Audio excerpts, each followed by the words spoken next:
Hey, your boy is live. Hello there, chat, and hello there, YouTube. YouTube, this doesn't matter to you guys currently, but to chat, I have now decided upon the scheduling change of Thursdays will be Phoenix Wright, and then Saturdays will be the Final Fantasy streams. So, set that up. The reason it doesn't matter to YouTube because it's like I'm gonna be like piling everything together for them in like a different order of like how I release my VODs. So there you go, YouTube. That's on your side. And for chat though, they get to experience an earlier streams for Phoenix Wright games, even though there's only two more left, and that's where I'm done with it. But let's see here. Yeah, I changed the schedule, so Saturdays would definitely be where I play Final Fantasy. And I'm already in the game. We're just going in. Going in now. Not YouTube. On my phone. I put YouTube, the application. There you go. Okay. Just set this up. Oops. Didn't I mean to do that? I meant to go to my creative dashboard real quick. Good? Alright, good. Alright, let's see how this is gonna go. I also want to see how well this game could run in the sense of like, you know, like everything. I have my little guide up on the side. Yeah. Select adventure. I even checked the little contents and stuff.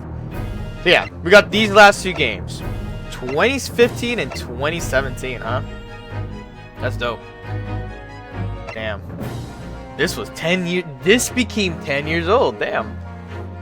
I really hope they, with all the remakes that they're doing, especially like getting the Miles Edgeworth games and getting the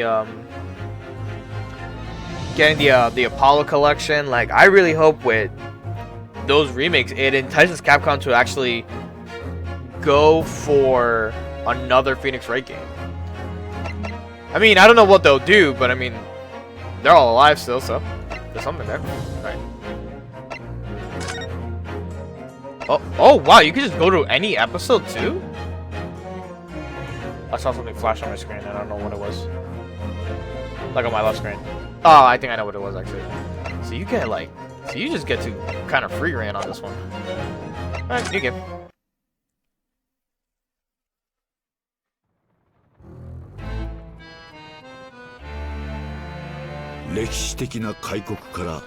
And I was able to select the voices for this. You eat cheese patties. 西洋文化の大波が押し寄せていた。活気に満ち溢れる帝都の民は変化、革新の熱気にむせ返り、その変化に戸惑う者も飲み込んで、時代は大きなうねりの中にあった。By the dialogue. Seamless is having a connection. As long as it's not crashing the game. そして今、そんな時代を舞台に一つの物語が幕を開く。Wait, why were you overwhelmed by the dialogue? Just like someone who doesn't get it, I guess. Bienvenue à la Carnaval. The adventure of the Great Departure. Spoiler alert, they are Japanese. Yes. 22nd November, 8:43 a.m. Supreme Court. How do you spell Judiculture? Judiculture? Defendants, out of chamber 5. I got overwhelmed by so many dialogues. Still can't believe it. I still can't believe this is happening.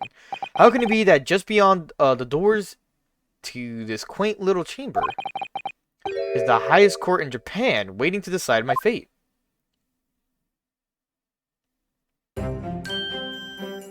Good old background bailiff. What? Oh, no, nothing. Xavier Glares, murderer. Sorry. I thought they were gonna speak during these moments, but I think it's a different option you have for that. I think it's reader. I think that one is the option where it just automatically reads for you. Bailiff the First. Oh, this is dope. I did go through the settings to like mess with stuff. If screen flashing gets too much, I can turn that off. But yeah, I went through some setting changes to make sure that I am ready for this. My name is Ryunosuke Naruhodo. I'm a second-year student at the Imperial Yume University. 3 days ago, I somehow found myself in the middle of a horrifying incident. Now, here I am, awaiting my trial. That's enough! Okay, what the fuck is going on with Streamlabs? Like, honestly.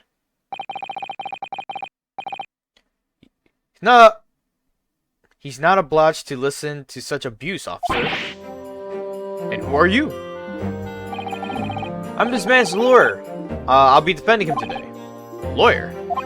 Yes, and until the judge has given his verdict on the case, no one has the right to treat him as a criminal. So you will hold your tongue. Technicalities, look at you, you haven't even graduated yet. And yet, I still seem to know better than you how a court officer should behave. Right, oh my god. Right, Ryunosuke? Oh, yes, of course. Sorry. What are you apologizing for me to? To me for? Oh, no, I suppose that wasn't my fault. But really, Kazuma, I never meant to drag you into this. I'm sorry. There you go again, apologizing. Just like always. Though I must say, you've been all over the newspapers these past few days. Edward, the Chalant. Yume University professor murdered in cold blood by student. But obviously, you didn't actually do it, did you? Of course not. You have to believe me, I didn't do it. I could never murder someone. There's nothing to worry about. Straighten yourself up, hold your head high. You mean... I believe you. I thought I was gonna say in you. I know you're innocent, Ryunosuke. Kazuma Asogi, my best friend, also in his second year of Yume University. He's far more clever than I. A star student, in fact. He's even a qualified lawyer. Hey, I was skipping that. He's even a qualified lawyer. Impressive, considering he's still an undergraduate. It's not that impressive. The very concept of lawyers is only a few years old here in Japan, anyway. My qualifications don't mean much yet. You said exactly the same thing 3 days ago. But I'm proud to have a friend like you, Kazuma, truly. Also, is there a window open in this room? Like, what's going on with the wind in your headband? Like, is there wind going in through this? Like, I'm just like questioning what's happening in front of me. 3 days ago. Yes, that's when it all started. Congratulations, Kazuma. Looks like you're going to get to study abroad at last. At last. I know, I've been forever dreaming of this day. Finally, those government elites have acknowledged my academic achievements and success in court. So you'll be representing Japan as you immerse yourself in the most sophisticated legal system in the world. It's closed window court, man, and closed doors. Honestly, I'm really happy for you, and I'm proud as your friend. Now, it's only the university who doesn't know Kazuma's name.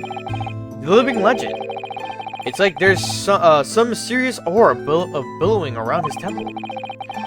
Maybe that explains the fucking floaty headband. He just has aura, even in the flashbacks. Well, it's just his aura, bro. I want to bring about change in our own legal system.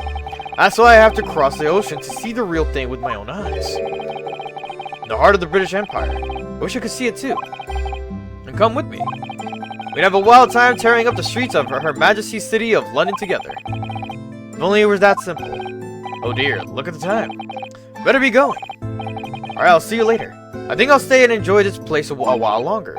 Good idea. After all, it's not every day you get to visit a high-class Western restaurant like this. See you in English class tomorrow, then, partner. Deuces. My man did the piece and he just fucking vanished. Straight after that, that's when it happened. Osogi, may I have a word? Show up.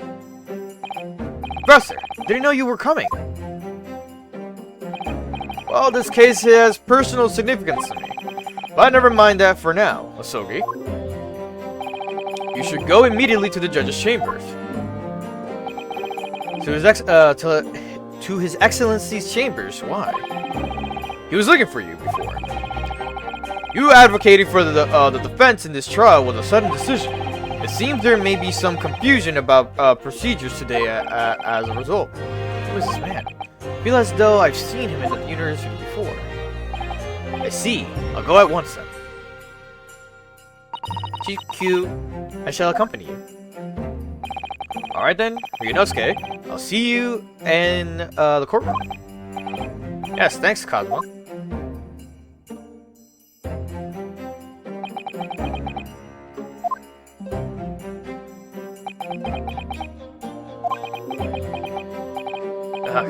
This is awkward. If I may. Yes, sorry. You must be the defendant. Ryunosuke Naruhodo, I believe. Yes, that's right. My name is Yujin Mikotoba. I'm a professor of forensic medicine at Yume University. Ah, Professor Mikotoba. I've heard that name from Kazuma before. He's like the girl with Phoenix. I forgot her name. Maya? I guess that's your whole premise. As I recall, he's been pushing to get the government to agree to Kazuma studying abroad. Osogi has told me about you. You and he are best friends, I understand. As such, I feel you should know. He's the Maya of this game. Pretty much the assistant. You know what? Well, as you no doubt heard, Osogi has been granted permission to go and study in Great Britain. However, if he should fail to defend you in today's trial, I'm afraid that permission will be revoked and never granted again. What? Ah, as I suspected. You were unaware of this. I had a feeling Osogi may have chosen not to tell you. He's agreed to defend me, knowing that if he fails, his dreams will be shattered. But I don't understand. Why would the government do such a thing? The administration has to choose from a large number of applicants for overseas studies. It's very difficult to persuade them to grant permission, even in the most favorable of circumstances. I don't believe it. But I didn't do it, I swear it. I'm not a murderer. I'm sure that's true, nevertheless. I can assure you that proving your innocence will be no easy task. You see, there are certain peculiarities about today's trial. Sorry, what do you mean? You'll soon understand once proceedings get underway. But then what should I do? Well, naturally, I'm not going to suggest doing anything that could lead to a conviction. Right, so as soon as the trial starts, the judge will pose a certain question to the defense. When that happens, you must answer before anyone else. You must say, I do. I do. But what will the question be? Surely not, do you accept the accusations brought before you? Of course not. Defendant! Court is about to begin. Proceed to the courtroom at once.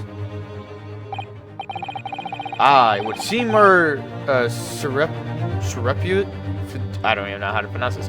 Surreptitious discussions are to be cut short. So allow me to surmise.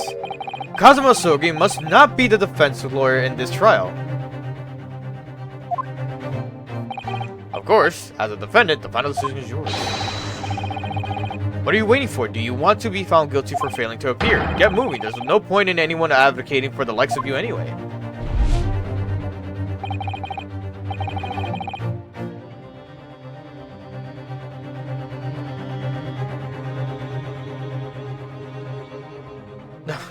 This is it. If the trial goes badly, Kazuma's dreams of studying abroad are over, and what's more, he'll be found guilty of murder.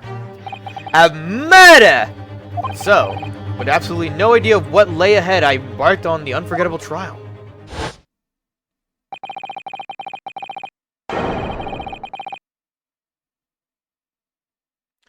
My one and only chance of proving my innocence, a trial that would decide my destiny.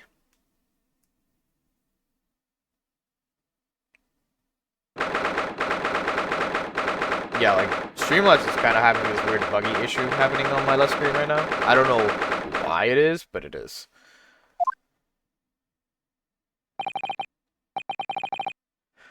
So this is a courtroom. Love his eyes just going everywhere. The Supreme Court of Judiculture. No court in the land has more power. Judicature? I don't know how I'm pronouncing it. I don't much like the look of those people sitting in the public gallery. Lots of military and other uniforms in there. The powers that be have demanded that this be a secret trial. A secret trial? A trial that's closed to ordinary members of the public. Only military and government officials may attend. What? But why? It'll become clear in time. But for now, you need to concentrate, Ryunosuke. It's about to begin. There's Pain. The ancestor of Pain. The ancestor of the judge. Ancestor of fucking Nick Nadaholdo. As well as known as Phoenix Wright. Court will now hear the trial of Ryunosuke Nadaholdo. The prosecution is ready, Your Excellency.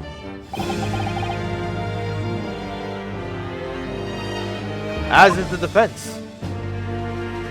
I like the art style to this. Before we begin, there is one point of order I would like to confirm. Yesterday evening, the defense made a last-minute request for a change of advocate.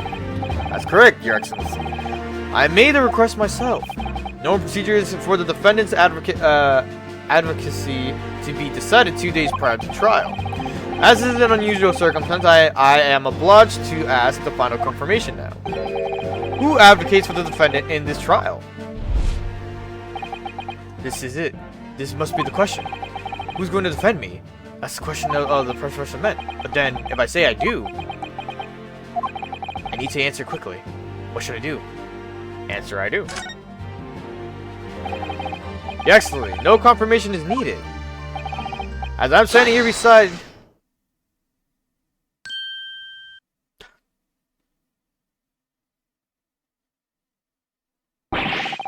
What's the meaning of this unruly outburst?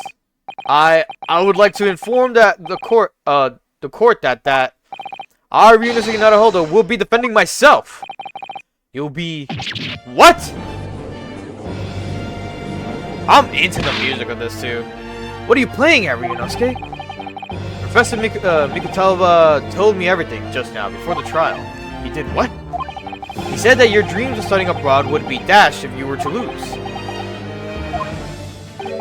How sad. It means you don't have faith in me. You think I won't be able to get you off. No, it's not that, really. Also, you should probably word that better. It's just that, well, on the off chance that things don't go well for me, I couldn't bear to be the reason that you... Yes. I knew that's how you'd feel. Which is exactly why I decided not to tell you. This trial is stupid long? I mean, I know there's 2 parts to it. Then there's an then the other part, well, the other chapter is just investigation. And then the 3rd chapter is where it's a investigation and a trial. I'm looking at the guide as we speak. I'm gonna look at it right now. Real quick.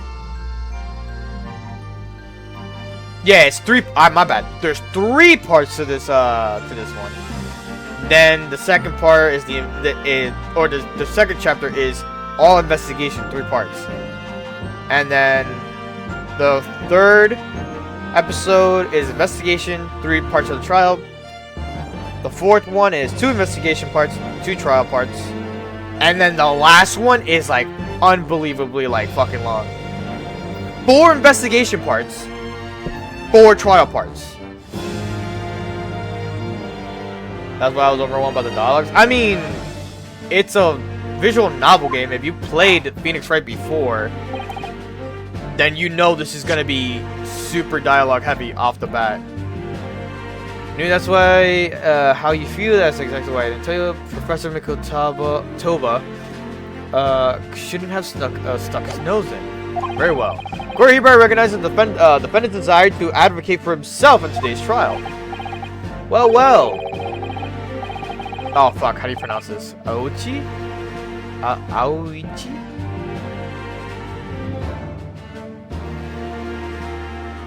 Does the accused admit defeat already, renouncing his own counsel, really? Oh, I guess he doesn't have an objection sound? I hope there is an objection or something like that.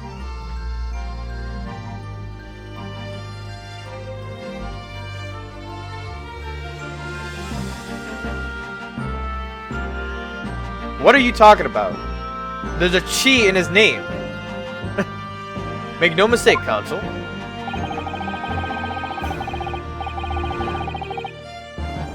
This merely shows that the defendant's innocence is so apparent, he's confident he can speak for himself. Isn't that so, Naruhodo-san? Oh, yes, exactly. Exactly what? I wasn't thinking. I'm not confident at all.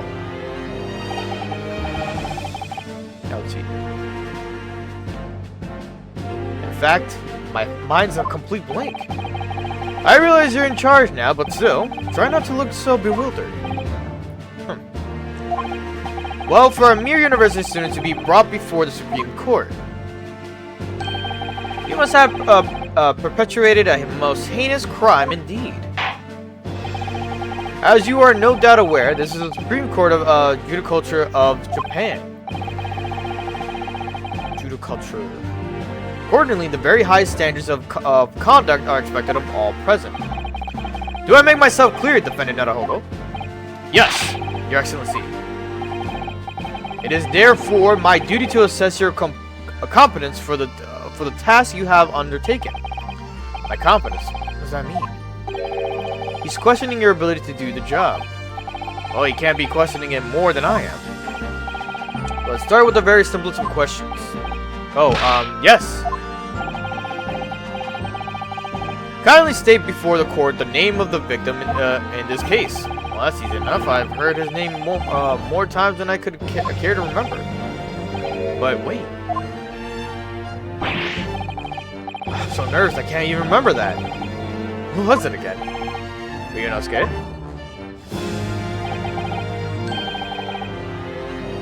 Let me guess, your mind's gone blank. You know me so well. All the relevant information for the case can be found in the court record. But I can't even find that. It's simple. You can access the court record with the press of RB. And then fucking Ryunosuke just looks at him like, the fuck are you talking about? You ever find you've forgotten something, just consult that and it's all in there. Press the R for the record. Alright. There's no time to lose. The list of evidence you collected. Now try switching to people instead with RB. Find details about the victim in here. When you're done, press the V button to go back. John H. Wilson, 47, the victim of this case. He was visiting professor of medicine at Yumei University from the British Empire. Remember, everything to do with the current case can be found in the court record. All good. My phone, though. Now you'd better not keep His Excellency waiting any longer. Go on. Find the victim in the people section and oh my god. Find the victim in the people section of the court record and then press Y to present in trial. Any new phone case? Go for it. The victim's name was Dr. John H. Wilson. Well, at least you can remember the name of an esteemed member of your own university. Dr. Wilson was visiting professor from England, invited to Yumei University 3 years ago. Indeed, which is the reason why this case has such profound implications. The British Empire is at present our country's most valuable foreign ally. And as most of you will be aware, we have just signed a new treaty together after lengthy negotiations. There can't be anyone who hasn't heard of the Anglo-Japanese Japanese Treaty of Friendship and Navigation, or Anglo. And yet, despite these delicate circumstances, the blood of an Englishman has been split on our soil. Spilt? You two are both undergraduate at the Imperial Yume University, are you not? Murdering a professor from the very institution that provides your education. Have you no honor? But I didn't do it. This case is coming under great, God, these big-ass words that I can't get out of my fucking...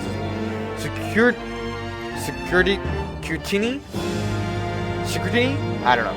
From our allies on the other side of the world. I'm gonna have a stroke trying to read these words. The court therefore wishes for the speedy resolution to this matter. In other words, our feeble government is scared of upsetting England's policymakers. And you're a convenient, expandable scapegoat to blame for this crime.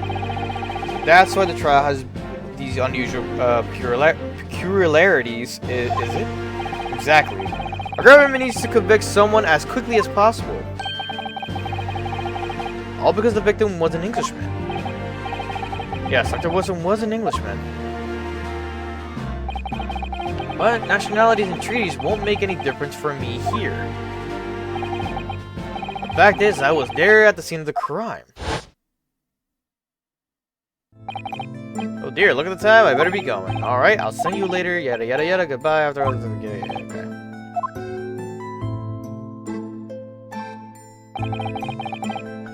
British Empire, wow, it's incredible to think. Wait. I've seen that man at the university. I'm sure he's a visiting professor from Great Britain. I don't know his name, but still, I should go and say hello. So I went over to the professor's table. I introduced myself to Dr. Wilson. Now then, let me pose my next question to you, Defendant Naruhodo. Yes, Your Excellency. How did the Professor of Medicine, Dr. John H. Wilson, lose his life? The day before the court, the cause of death. Cause of death. Obviously, that was, okay, remember that, that in court, every assertion must be backed up by evidence. But how? Find a piece of evidence that shows the professor's cause of death and select present. Do it now. Report. Well, according to this document, the victim suffered a hemorrhagic death due to gunshot trauma. Learn to read, you imbecile. That's the post-mortem report, I take it. Sorry, yes. That's right. The post-mortem report. In the West, the doctor dissects corpses to identify the cause of death in an autopsy. But here in Japan, a police officer merely inspects the body and draws conclusions that way. Oh, I see. As long as I'm not going to be tested on any of this later. There's the so-called photographic print of the scene of the crime. You can clearly discern scorched marks around the bullet hole produced by the powder explosion. In other words, we should assume that the victim was shot at close range. Thank you, counsel. The court will accept this modern scientific evidence into the record. That's a photographic print. Well, that's something I've never seen before. It's clearly superior to a drawing. The detail is incredible. Well, I am satisfied with your answers. Let us start the trial. Certainly, Your Excellency. So without further ado, in order to better appraise the court with the facts of this case, Prosecution hereby calls its first witness who was there at the scene of the crime when it happened. This is it then. I think I may have worked out what the professor had in mind. The professor? You mean Dr. Mikotoba? Yes, clearly you're the defense lawyer today, not me, but that doesn't mean... Well, I could still act as your assistant. Ah, of course. And he was speaking with me before. He simply said, Kazuma Sogi must not be the defense lawyer in this trial. Does it hurt I'm being dramatic? He really has been sticking to his Orin, hasn't he? Maybe, but any help you can give me would be greatly appreciated, Kazuma. Well, my first piece of advice is, rein in the crazy look of bewilderment and control the cold sweats. Only if you rein in that crazy headband and control the cold stares first. He's like, your aura's so strong, bro, I can't handle it. Witness, state your name and occupation for the court, please. Of course, my name is Satoru Hosonaga. I'm the head waiter at the Western-style restaurant called La Carnival. Ahem, ahem. Are you alright? You seem to be coughing up some,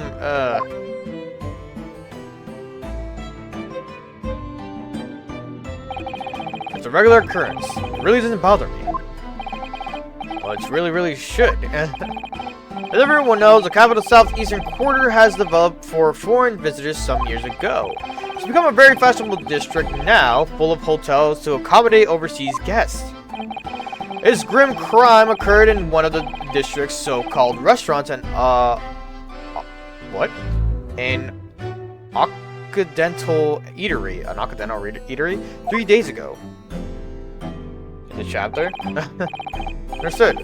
Asanaga-san, you will kindly tell the court everything you can about the incident.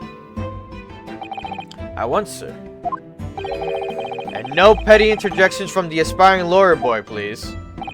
Oh, perspiring, maybe, but aspiring? It was just about, it was just after 2 p.m. on the day of question. We have a few diners at the time of day. The lunchtime rush was over and there were only 3 tables still occupied. That fits in with my memory of it, too. There was hardly anyone else in that place. It was when I was in the kitchen putting away crockery and cutlery. A gunshot rang out, so I hurried out to the dining area to see what had happened. I found the victim, an English gentleman, slumped in his chair. Standing immediately beside him, gun in hand, was the accused university student. Hold on, let me just clarify something here. While I did pick up a gun that I found lying on the floor beside the professor, I didn't shoot him. I believe I asked you to refrain from petty interjections. The court wishes to listen to the witness's report of what he saw, you amateur. But next time you interrupt at an inappropriate time, you will be penalized, defendant Naruhodo. Don't worry, Inosuke, you'll have your chance to fight back. For now, we must just quietly listen and to the witness. I may confirm one point, waiter. Standing beside the victim with a gun in his hand was the same man we see here in the court today.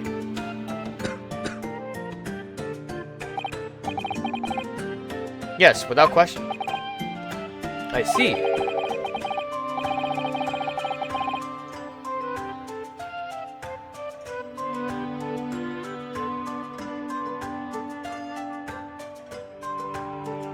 Yeah.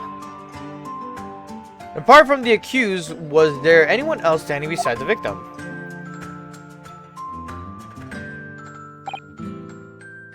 No. You don't even know all the characters. You literally just played chapter 1. There was no one else around the table but the deceased Englishman and the university student. Huh? Wait, what did he just say? There was no one else around that table. What's the matter, Ryunosuke? That's just not right. When I went over to Dr. Wilson to say hello, there was a woman sitting opposite him at his table.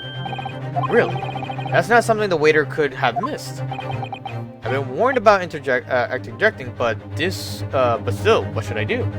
Interject. Just a moment, please. Dr. Wilson wasn't alone that day. I'm sure of it. There was a lady sitting with him at the same table. Dear me, oh fuck.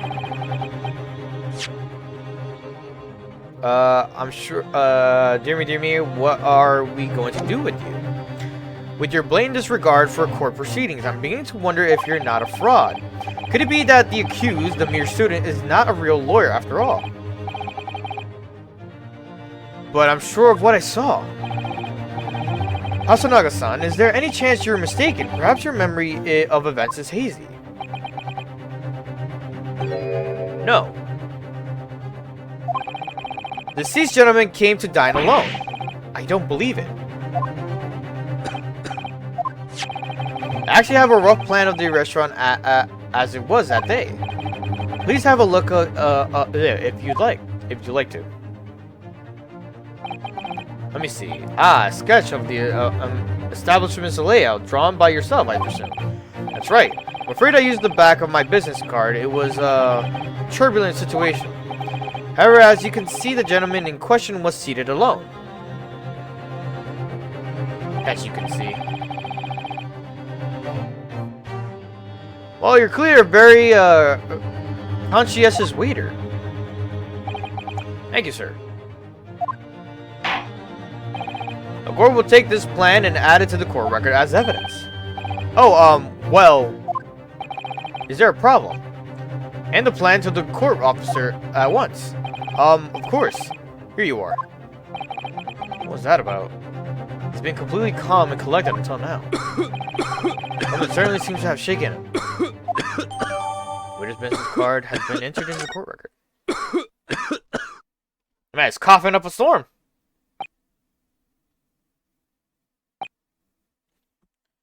So the court has now heard precise, or I don't know, of the case.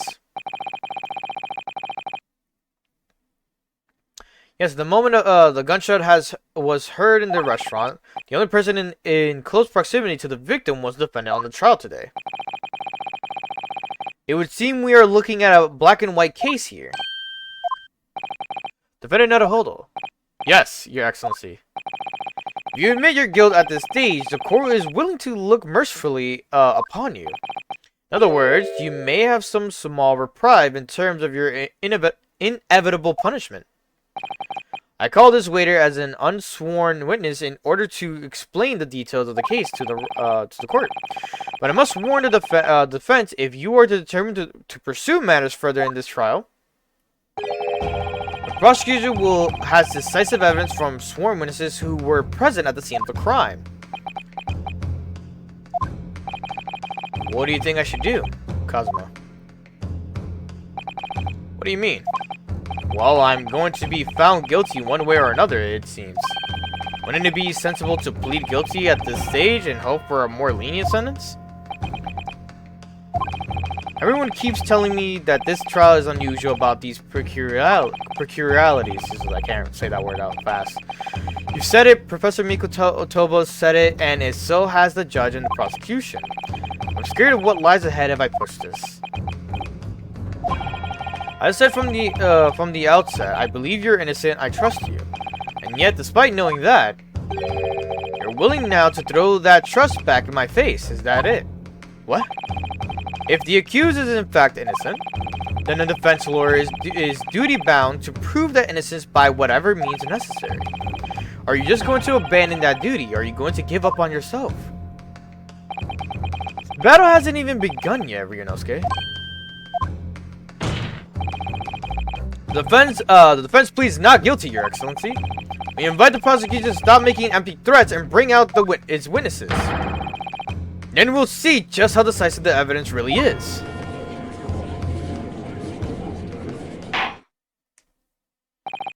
Indeed. Prosecutor Aochi, please continue with the proceedings.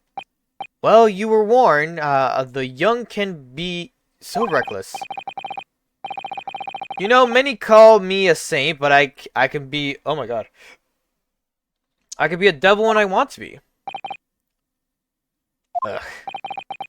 In a few short moments from now, the dumbstruck young mouth of yours will be silenced forever. The prosecution calls its next witness. Very well, officer. Bring forth the witness at once.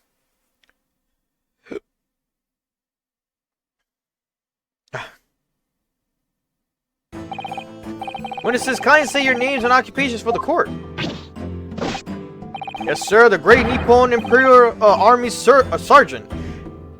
Oh my god. Iyasa Nosa. Reporting for duty, sir. Myself, I find employee as a purveyor of fine articles of antiquity from the Elephoresians of our nation. I conduct my trade from Rasute, humble premises in the 2nd District, Kyuryo Korekura, at your service. There's gonna be a lot of Japanese in this, I could tell already off the bat. An antique dealer and a soldier. What an unusual pairing. Both of these gentlemen were present at the restaurant on the day of it in question. They must be the diners at the other table that the waiter mentioned. Myself, I habitually take tea of the most exquisite aroma at the establishment in question. Always post noon. Yep. And not infrequently conversed with interested parties regarding the curios with which I make my business. I can't understand a word that old man is saying. He's an antique dealer, and it sounds like he's a regular at La Carnival. He seeks out potential customers who may have interest in antiques and tries to sell his wares to them. He obviously targets La Carnival because it's a high-class restaurant with rich clientele. Right, I see. Although, to be honest, a sergeant looks more like he'd be a seller rather than a buyer. Now, you both witnessed the precise moment of this most atrocious incident. Is that correct?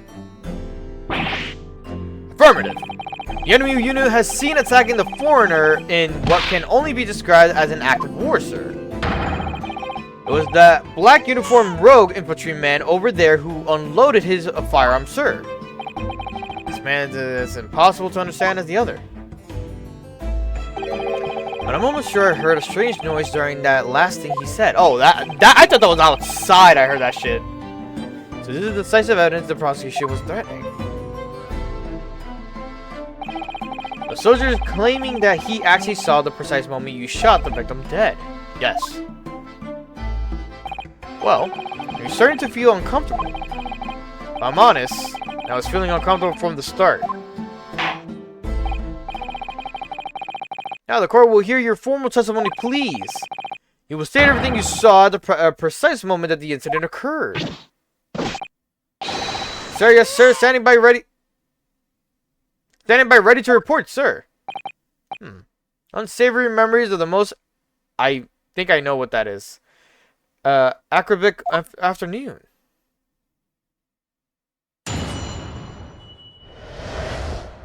The witness saw. I was ingesting a regulation beefsteak at the restaurant while having a tactical discussion with the old man. Myself, I was extolling the virtues of particularly fine golden curio to the military gentleman. At that precise moment, a firearm was discharged. I observed the enemy's actions with my own eyes. The black uniform Rossi cadet fired an English civilian, and from the back, the cowardly little weasel. I was on my hands and knees investigating the whereabouts of my mysteriously absconded precious curio. Fucking speak normally, Jesus Christ.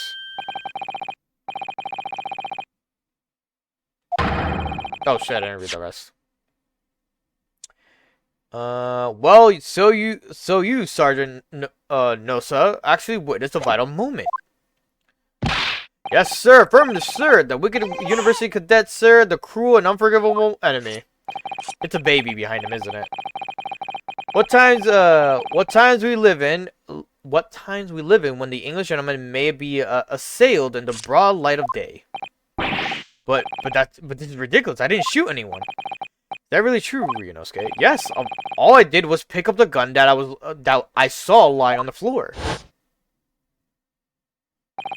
After I said hello to Dr. Wilson, I went back to my table and sat drinking some coffee. Then when I finished, I got up from my seat to leave the restaurant, when I noticed an English-made gun next to the chair where the professor was sitting. I thought perhaps the professor had dropped it, so I bent down, and just as I was picking it up... What convenient timing. Well, if that's the truth, there was obviously a criminal on the scene of somewhere. Also, why would you fucking pick up the gun? Like, I guess it's not to be rude, but at the same time I'd be like, excuse me, sir, is that your gun on the floor? I don't know how, like, this is, like, obviously a time and place where, you know, gun control wasn't a thing yet, I guess, maybe, who knows. But, I would just be like, hey, excuse me, sir, is that your gun? Because I know that's an English gun, and I'm just wondering if it's yours. Then, if anything, I would have gone to the fucking, like, the waiter and be like, hey, sir, someone left a gun here.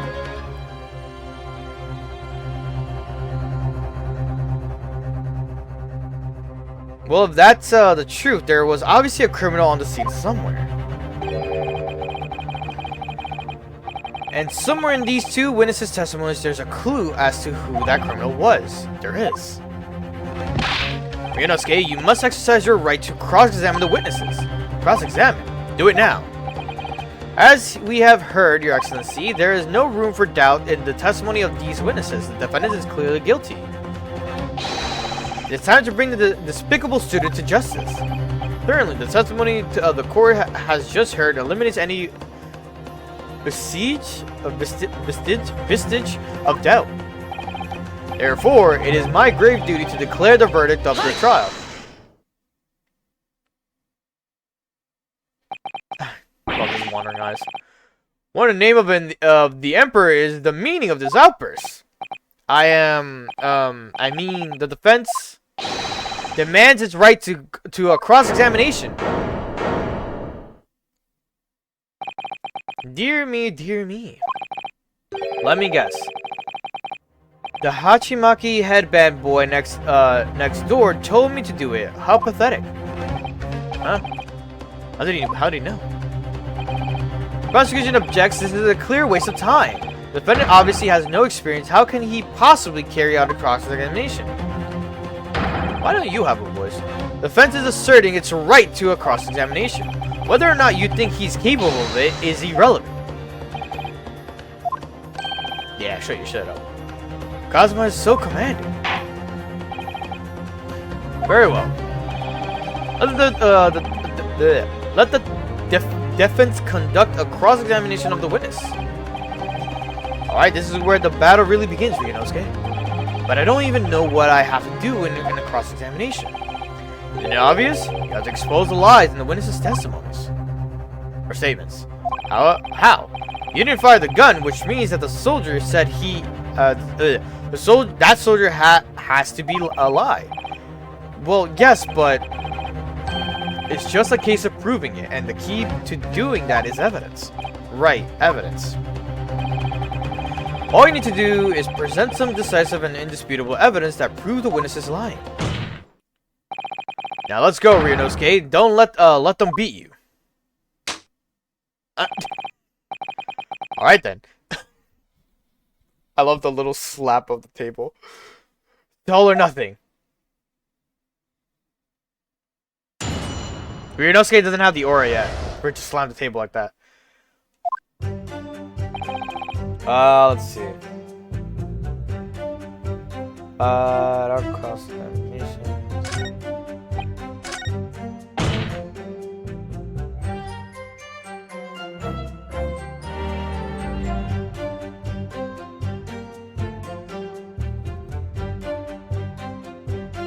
Do I press? Like, what am I doing here?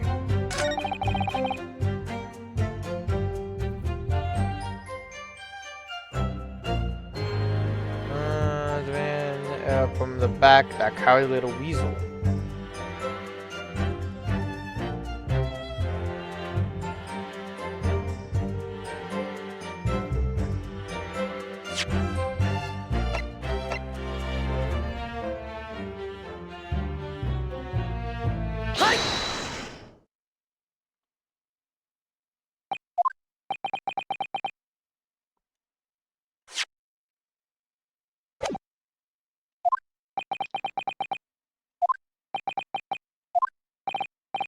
What are you playing at, cadet? What's the meaning of this subordination? Thrusting some photographic print in my mustache? Inconsistency, sir. I mean, yes. I love it when he does the look, the double take look, like, huh, huh. I mean, yes, there's a clear inconsistency here. What nonsense? What can this print possibly tell us that we don't already know? Well, obviously, that, know what I want to say, but the words just won't come out of my mouth. Huh. I think this proves beyond any doubt, Your Excellency, that there is no place for an amateur student here in the Grand Courtroom.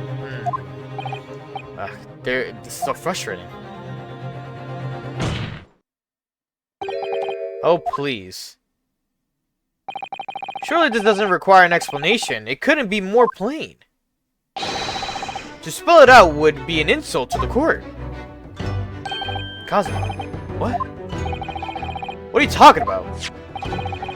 It's apparent from the single glance at the photographic print presented by the defense that there's a clear discrepancy here with the sergeant's statement. What?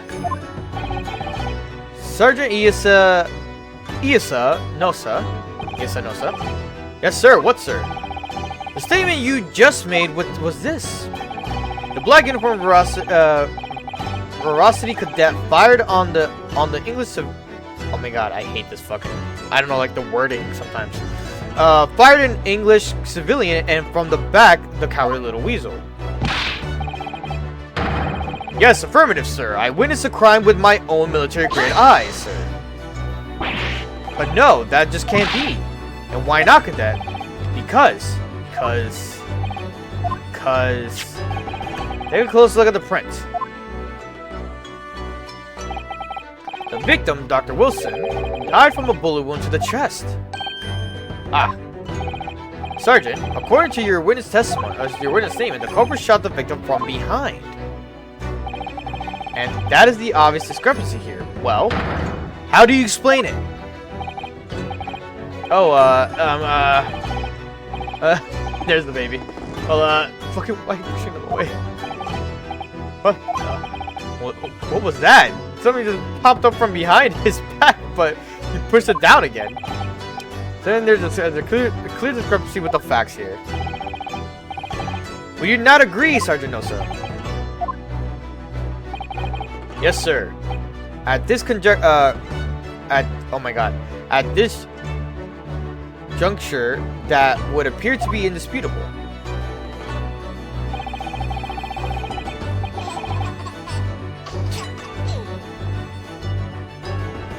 The head bobbing. The baby is actually the murderer. I literally saw him with a gun. Fucking pulled it out. So the moment I heard the firearm discharge, my eyes were firmly fixed on the delicious La Carnival steak, sir. What? Last testimony the court heard has proven one thing beyond all reasonable doubt. His witness, Sergeant Iyasa Nosa, did not see the defendant firing a gun at all.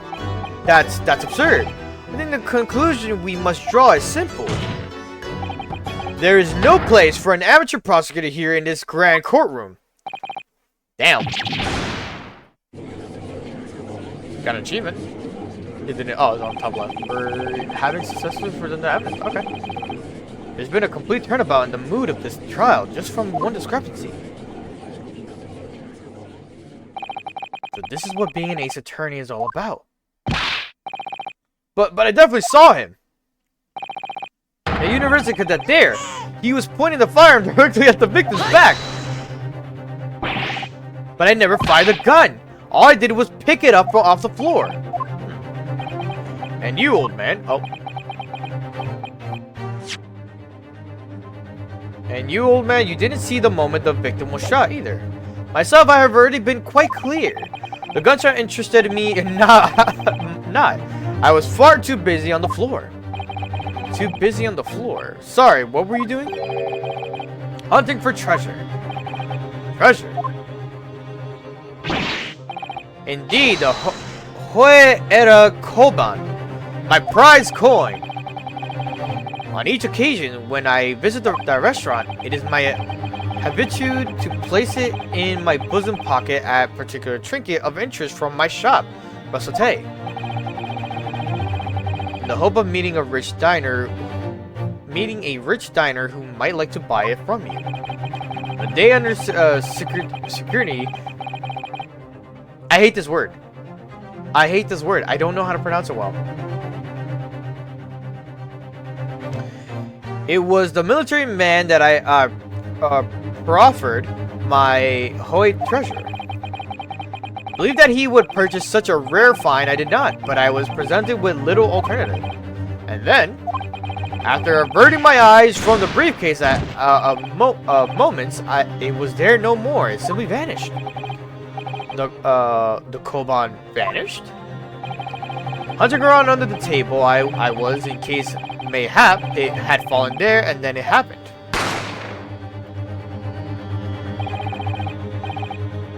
You heard the gunshot, you mean? Indeed I did, but I heeded it not, for I was concerned only with finding my absconded Hoe treasure. Nothing could distract me. Out of interest, did you find the coin in the end? No. I see. That lamentable day, the precious Hoe Koban was lost to me. No doubt some unscrupulous scoundrel pocketed the prize coin for himself. He looks over to him. I am sure everyone present is aware this case demands a swift and decisive resolution. Our government has promised to send a full report to Great Britain by telegraph this very afternoon. Nevertheless, the witness testimony the court has just heard was inconclusive. No matter how subservient our government feels it must be to the British, it would be unforgivable to deliver a verdict on this trial right now. What is your position, Prosecutor Aoichi? Aoichi. Worry not, Your Excellency. The defendant may have fled a tiger at the front gate, but he will find a wolf at the back. My witnesses have further testimony to make. Explain. Upon hearing their next statements, it will become abundantly clear that there is only one person who could possibly have committed this despicable crime. The equally despicable defendant, Ryunosuke Naruhodo. What? He really seems to have a despicable opinion of you, doesn't he?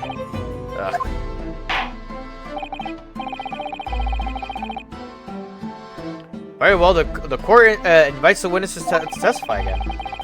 I'm low-key very tired, Ren. I gotta sleep. All good, man. Have a good night, though. It depends how long this goes for, really. That's when I decide if I'm gonna prolong it or just split it. We will thoroughly explain the reasoning behind the prosecution's allegation. Is that clear? As clear as Kiriko Glass. Oh, the Overwatch character. Good. Oh, cool. Your Excellency.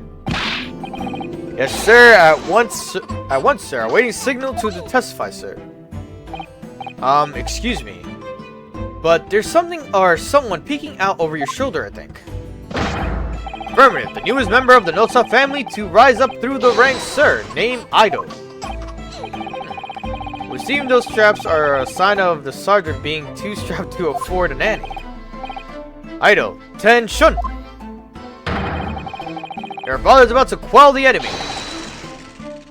Watch and learn, my boy. The baby's cute. Alright. I don't need to save every time now, like I did for the previous games. Even if what I saw wasn't the precise moment the firearm was discharged, it's almost the same thing. Yes, pointing his gun at the foreign man, he was that young lad in black. That much I myself did see. Furthermore, a visual search of the premises at the time confirmed that we were the only personnel present. Indeed, alone he was, the Englishman, dining all by himself. Therefore, no one other than the black uniformed cadet could have dispatched the Englishman. Over and out.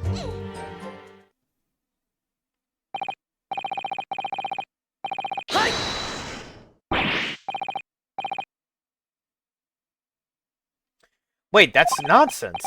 The victim, Dr. Wilson, wasn't alone at all. Please, enough of your outbursts already. But there was a woman. There was a young woman at his table. You must have seen her. Everyone there must have seen her.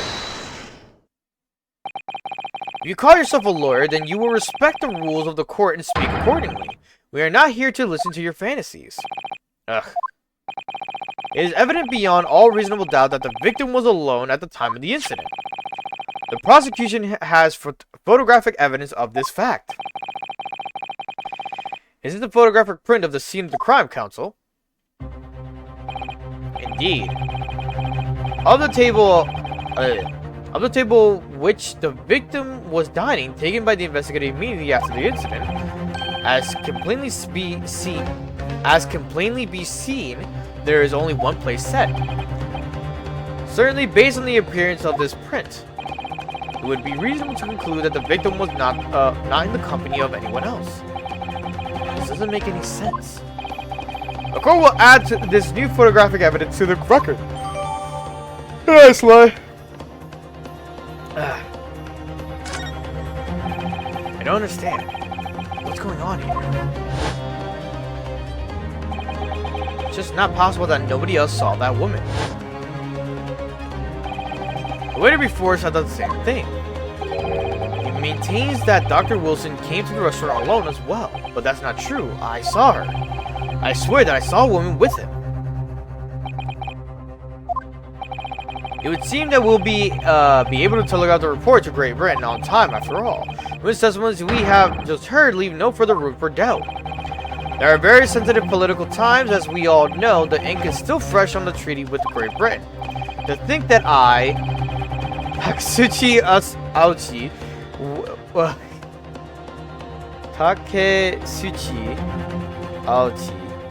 will have to contribute to the amity of these two great empires is an honor. How can this be happening? The judge is ready to rule. Stand tall, Ryunosuke. It's not over yet. What? If what you say is true, then there's something going on here behind the scenes. And now is your chance to expose it, to draw out the truth in your cross-examination. I don't know, Kazuma. The defense is entitled to cross-examine the witness, but make it quick, understood? Rules can be so unbending at times. Ugh. Alright, gotta press the third thing.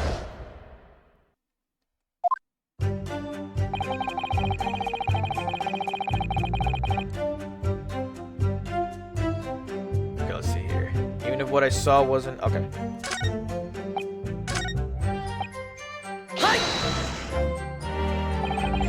You must have noticed someone else at Dr. Wilson's table. There was a lady there.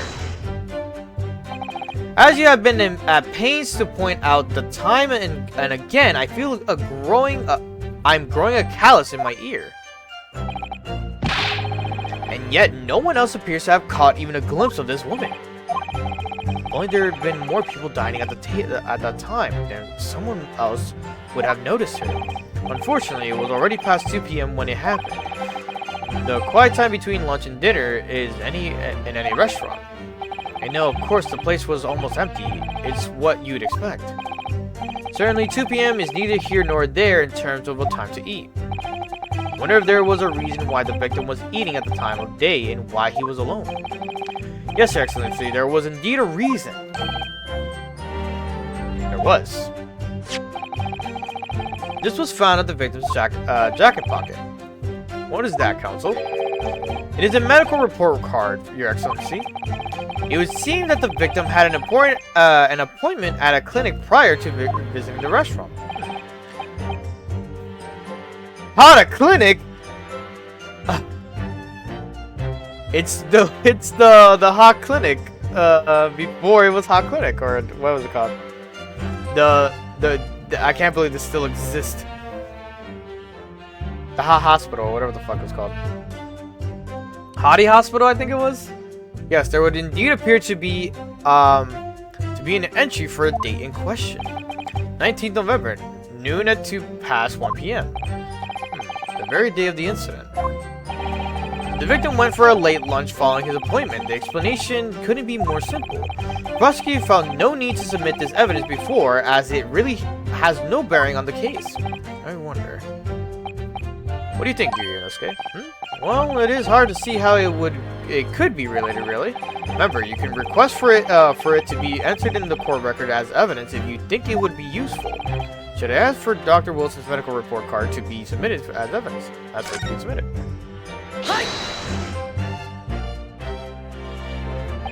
If I may, I'd like to ask for that medical report card to be submitted as evidence, Your Excellency.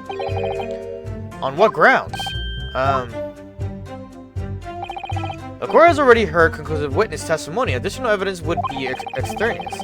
Not to mention that the victim's movements prior to his arrival at the restaurant are of no concern. Whether or not they are a concern is up to us to decide. We have the right to explore all possible avenues. I beg your pardon? You have no authority to refuse a perfectly valid request for a submission of evidence. Very well. The court will grant the defense's request. Youngsters these days are forever asserting their rights. It's a more disturbing trend. Officer, kindly add the victim's medical report card to the report record. Thank you.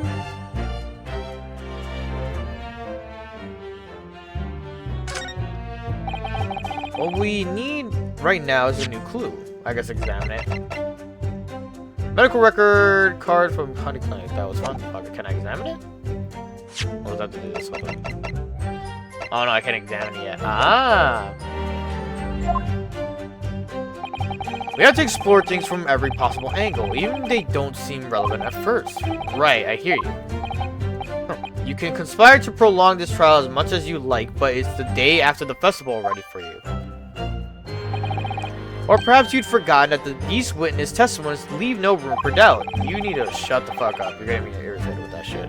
Feel free to reiterate for the accused of Korakura-kun. Korakura-kun.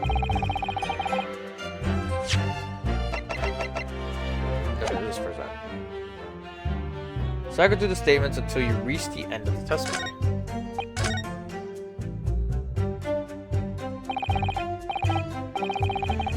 Excellent work, Ryunosuke. We've gleaned some new information now. Well, yes, but I don't feel like it's changes much. I can't see that it brings any real discrepancies to light. I wouldn't be so sure. Let me see that medical report card you got before. Oh, you mean this? Yes, this is a brand new piece of evidence. So perhaps we should examine it a little more detail. Exactly. You'll notice that some pieces of evidence bear a magnifying glass. These are the ones you may examine. Press A and you can take a closer look at the piece in question. Use right stick. Love the little tutorial. To rotate the evidence in all directions, examine it from all angles. By using left stick.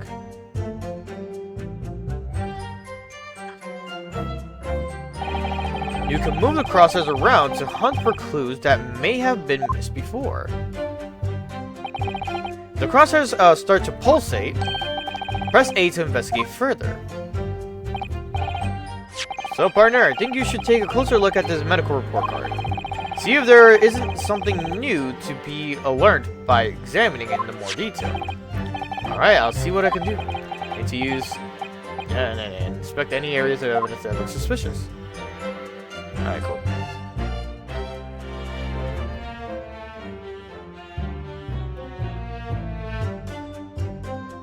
Real quick.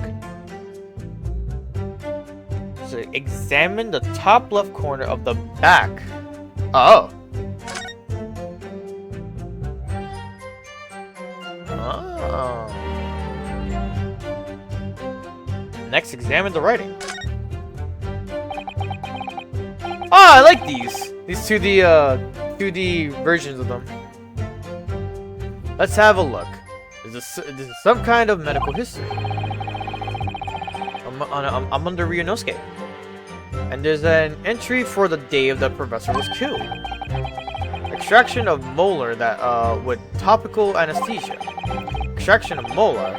You mean he had a tooth taken out? It would seem so. Just before the incident, he had a bad tooth removed. Perhaps they used a laughing gas. That's the most modern practice in the West for pain relief. Yes, I've heard of this anesthesia. Though it's hard to believe there's anything that can actually stop you from feeling pain. Ah, there's a cautionary note from the medical practitioner as well. Strictly no food or drink besides water for 3 hours. Post-procedure until anesthetics effects have passed. Really? Sounds like information worth bearing in mind.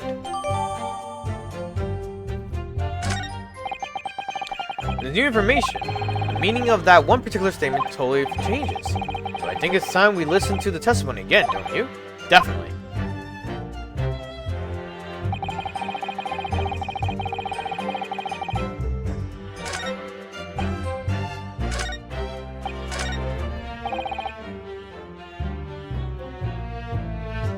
So I present on this one?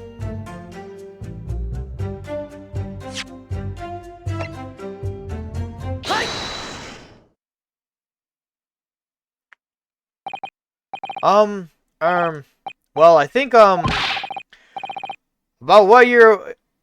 what are you writing, lad? Call yourself a lawyer. I wish I could, but first and foremost, here I am the accused. Ryunosuke, everyone stumbles on their words occasionally. Under the circumstances, I wouldn't worry about it. Thanks, Kazuma. I could see it quite clearly in that cross-examination you just carried out. When you raise your hand straight up like that, so purposefully, you knew exactly what it was you wanted to say. Don't feel like you have to choose your words carefully. Just say what you're thinking. Alright, and thanks for the advice.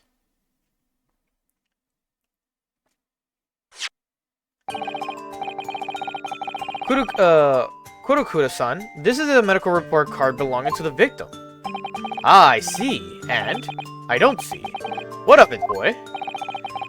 Comparing what is written on the report card with your witness statement, something clearly doesn't add up. Dear me, have you forgotten my words so soon, you amateur? Sorry, what? You are not to interrupt court proceedings with your amateur dribble. But, let's see if I can explain in words you might understand. It was after 2 p.m. in the afternoon when the victim was murdered at the restaurant. Whatever he may or may not have done before that time is completely irrelevant. But that's... Remember, Ryunosuke, you don't have to use clever language or fancy words. Just make your point. Your Excellency, I believe we're finished here. There's surely no need to prolong this trial further. The witness testimonies the court has heard have been clear and concise. This medical report card has no bearing on the matter at all, for the simple reason that there is no one else besides the pale-faced pupil who could possibly... This medical report card has nothing to do with the case. Do you really believe that? What? The outbursts have petrified... That outburst have petrified me, boy. Of course I believe it. How could it possibly be relevant? Perhaps because Hara Clinic, which issued the report card, is a dental clinic. A dental clinic? Is that supposed to mean something to me? Perhaps if I told you that the victim had just had a tooth extracted. What's this now? And furthermore, if I told you that as a result, the victim had been forbidden from eating. Just what are you trying to say, cadet? He had orders not to eat, so what? It's all written up here. No food or drink other than water for 3 hours post-procedure while anesthesia wears off. What? No, that can't. Kurokura-san? What, boy? What? As you just heard, when he was killed sometime shortly after 2 p.m., the victim couldn't have been eating anything at all. No. Additionally, there's more. You have assured the court with unwavering self-confidence that the victim was dining alone. But that cannot possibly be the case. He did it. He did the proper hand slap on the table.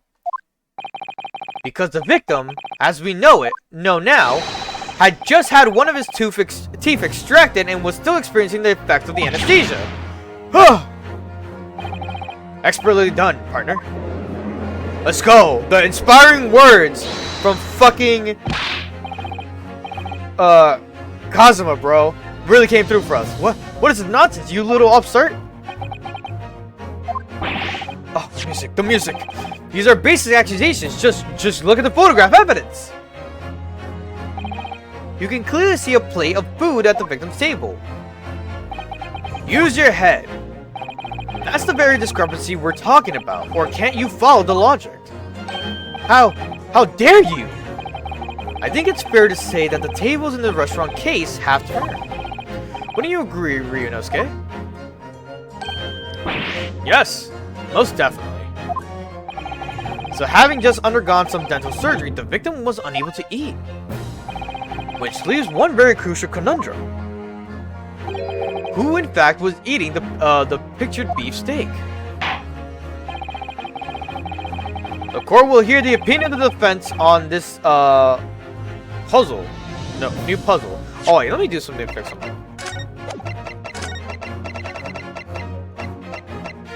I'm doing middle mouse click, but no, it doesn't fucking matter.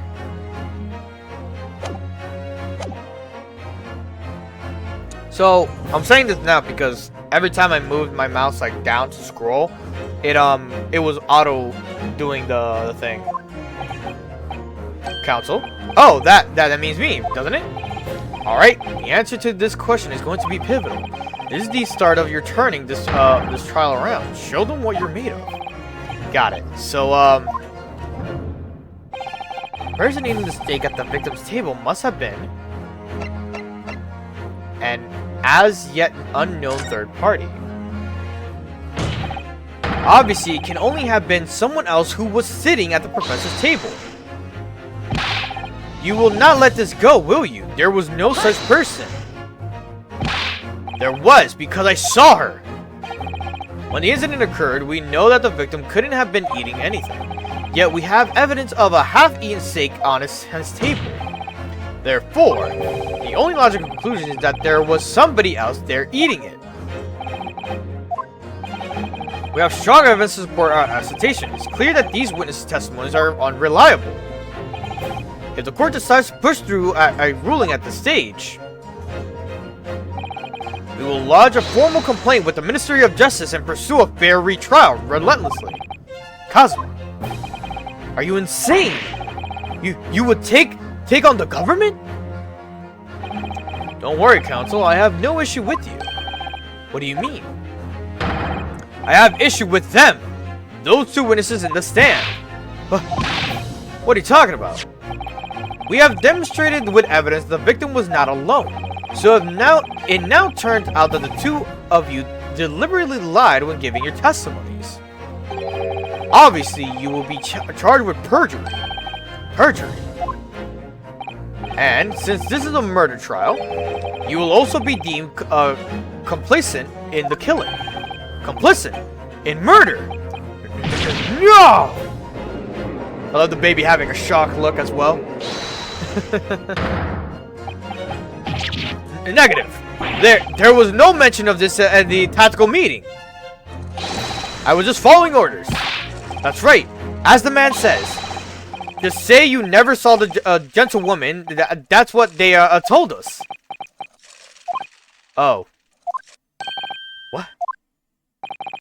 What did you just say? Kurokata-san? Oh, no. You were just following orders.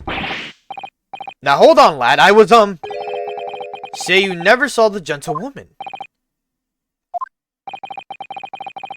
When you say gentlewoman, do you mean You saw the victim with a lady from overseas. What? What is the meaning of all this? These witnesses gave false statements. Is that true, you pair? Just one. Just one simple slip of the tongue.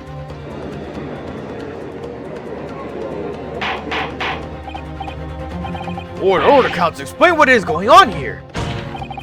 It's painfully clear now you try to prevent these witnesses from telling the truth. Absolutely not. The prosecution knows nothing of this. Okay. But who's behind this? Who tried to make you keep your mouth shut? Well, as classified. So you're prepared to be tried as a conspirator to this murder, are you?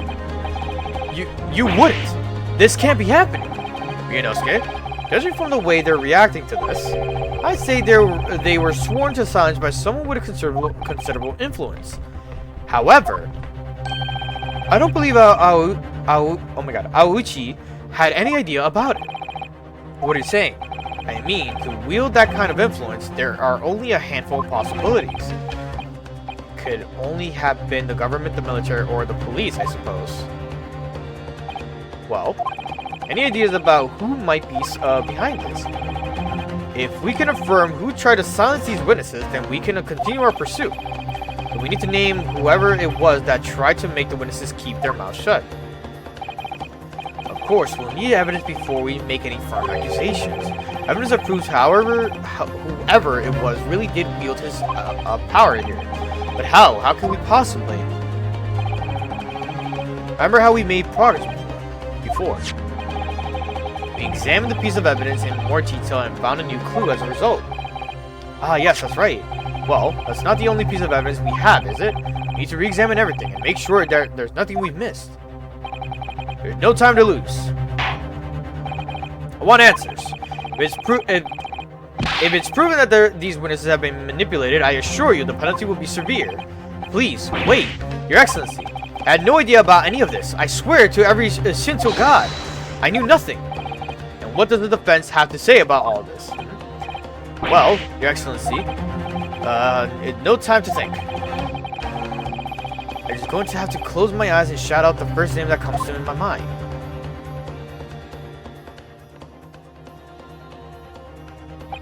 Besides prosecution, the only person with the necessary influence to manipulate the witnesses is...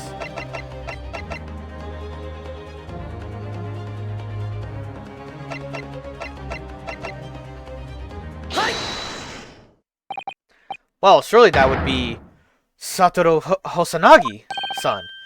Hosanagi-san? Hosonaga. Nagi would be, I think, I. Like an I at the end. The waiter who took the stand earlier.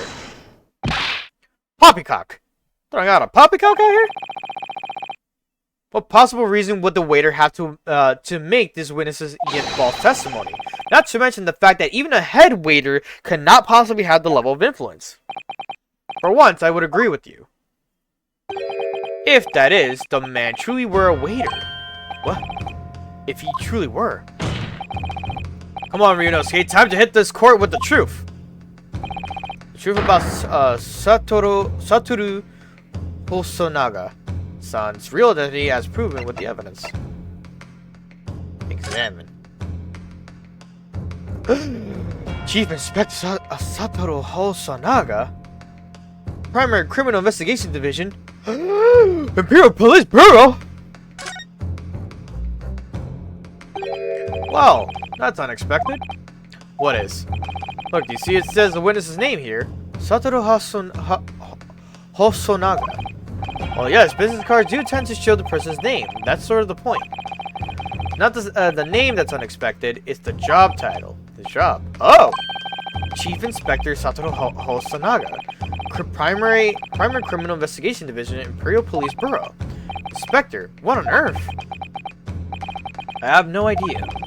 Let's face it, the police have a lot of power and influence. If they're wielding it somehow here. Right? Now we present it.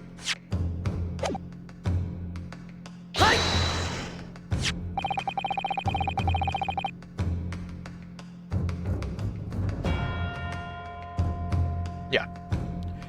The plan of the restaurant sketched by the man in question.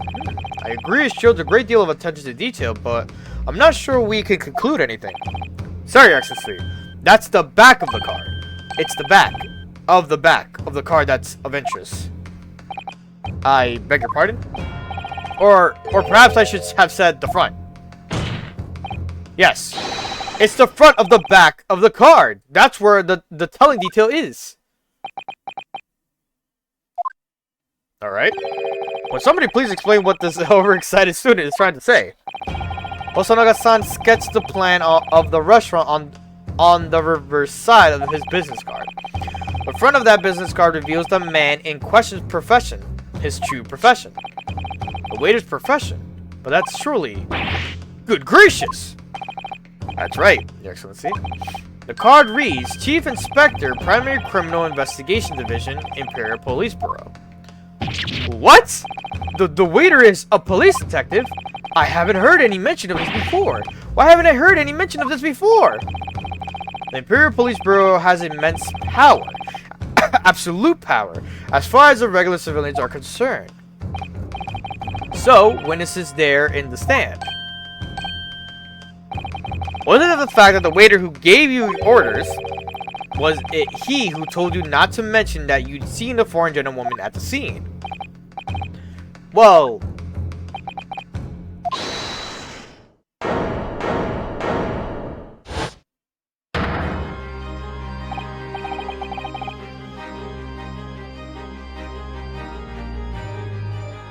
Yo, Inspector Hosonaga! I was worried something this may happen. The moment you asked me to submit my sketch as evidence, I realized it was a possibility. Corey will now take this. Yeah. We literally just seen this. Yes, I remember now. He did act strangely when the judge asked him to hand over his business card. I started to carry out all investigations flawlessly. It is my guiding principle. But I let myself be distracted when I made that sketch. It was an unusually careless mistake. So, you mean to say, you really are a detective? But why would a detective be working at a restaurant waiter as a restaurant waiter? Ah, of course! Your salary must be Good joke. Good joke, Ryunosuke. I would definitely nickname him Rio, because it's just like much quicker to say. I was working undercover. Ryu. Because I was saying Rio. Undercover? Yes, there have been a series of incidents at the restaurant recently. Ooh, this fucking song is good! In order to investigate, I decided to get a job there as a waiter working undercover. Incidents at the restaurant. What kind of incidents?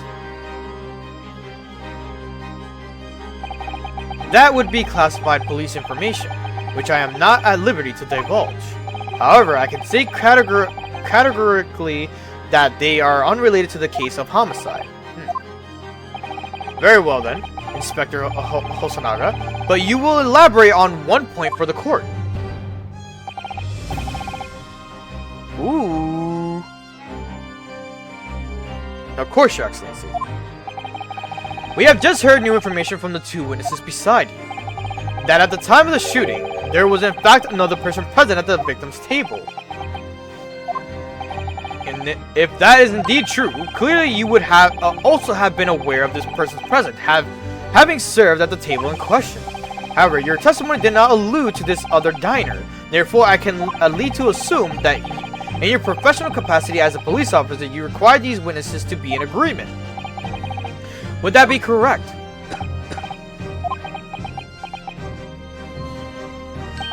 Correct, Your Excellency. Unbelievable. As I suspected.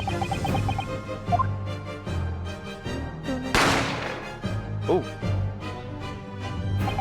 As soon as I heard the gunshot, I ran out of the kitchen to see what had happened. The victim sat slumped in his chair, and beside him, gun in hand, stood the accused student. Sitting opposite the victim at the same table was a young lady whom I guessed to be an English woman. But the truth comes out. I immediately sealed off the restaurant and reported the incident to the borough. It was then that I received some special orders. Special orders? You mean to say, remove the Englishwoman from the scene at once. It was made clear that the Englishwoman's presence at the restaurant was to be concealed. Those were my orders. But what if this Englishwoman was the killer? I think it would be in everyone's best interest not to pursue that idea. The Empire views that the friendly terms of this relationship with Britain more highly than anything at the moment. An Englishman has been murdered on our soil. To name an Englishwoman as the primary suspect, well, without irrefutable evidence, that would be completely out of the question. Though that's the reason the disappearance of the Phantom Woman in this case. But it's not right.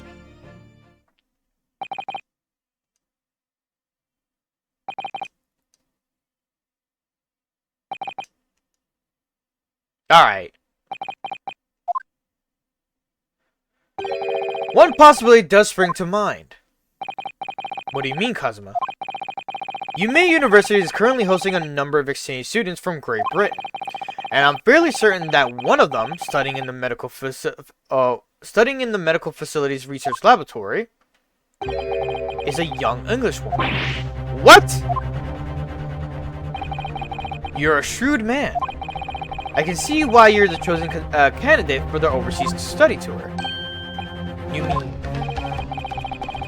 When I removed the woman from the scene of the crime, I thought it prudent to check her identity first. And then the court demands that you name the lady in question at once, Inspector. The Englishwoman sitting at the university professor's table was a certain Miss Jesiel. Oh my God. Jesiel Brett. Jesiel Brett. Jesiel.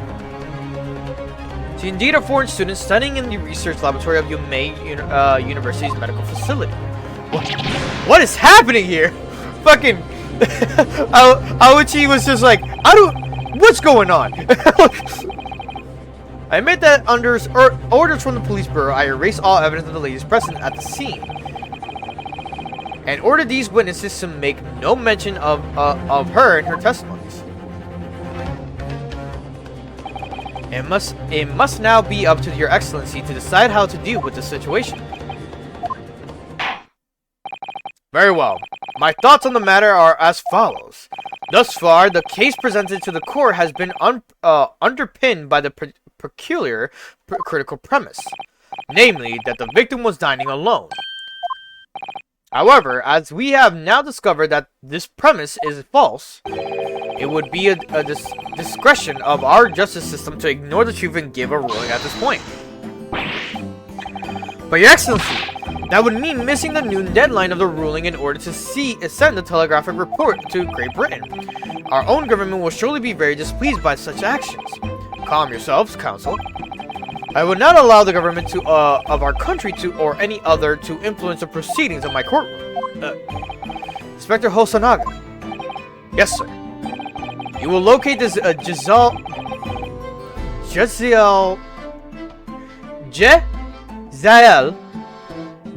I think that's how you say that. Jesiel Brett, and escort her to the courtroom with the utmost urgency. At once, Your Excellency. But that means you'll be going against the special orders you were given from the police bureau. As I said before, it is my guiding principle to carry out all investigations flawlessly. So, it won't be a problem.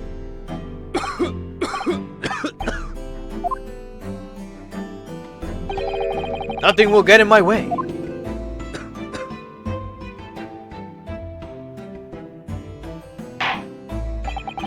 Court will adjourn briefly. The prosecution must call the English student, Jesiel Brett, to the witness stand. Jesiel. Do I make myself clear? Yes. Your Excellency. Good. Then we will have a 30-minute recess before reconvening. Alright. That part 1 was an hour and a half, dog. Whew. Yes, please. Oh, thank you for an autosave. Wonder where it autosaves though all around. This is, yeah, the top one is the autosave. This is the first one. Supreme Court Defendants Antechamber 5. Excellent work, Ryunosuke. That was superb. My heart was in my mouth the entire time. It was almost unbelievable. I mean, looking at you in there, you were drenched in sweat. Your eyes popping, your knees knocking, and you were grinding your teeth. It was a grim sight. Before I knew it, you started finding inconsistencies in the testimonies. I think you might have a natural talent for being a lawyer. Forget it, it's terrifying. If I get through this, I don't ever want to see the inside of a courtroom again. Anyway, it looks like we've exposed your Phantom Lady at last. Miss Jezael Brett, a student from Great Britain. Oh wait, what was it? Is she? That's what I was trying to tell everyone from the start. Dr. Wilson wasn't alone. There was a young woman with him, like I've been saying all along. Yes, you have, haven't you? I might not be overly confident in the courtroom, but my powers of observation are one thing I am sure of. Yes, I can see that. So, about this young gentlewoman. Thanks to our detective friend, she was hastily escorted away from the scene, it seems. Did you see what happened with that? No, I didn't see any of it. I was just on my way out of the restaurant myself, then on the floor next to Dr. Wilson's table, I noticed there was a gun lying on the floor. Just after I bent down and picked it up,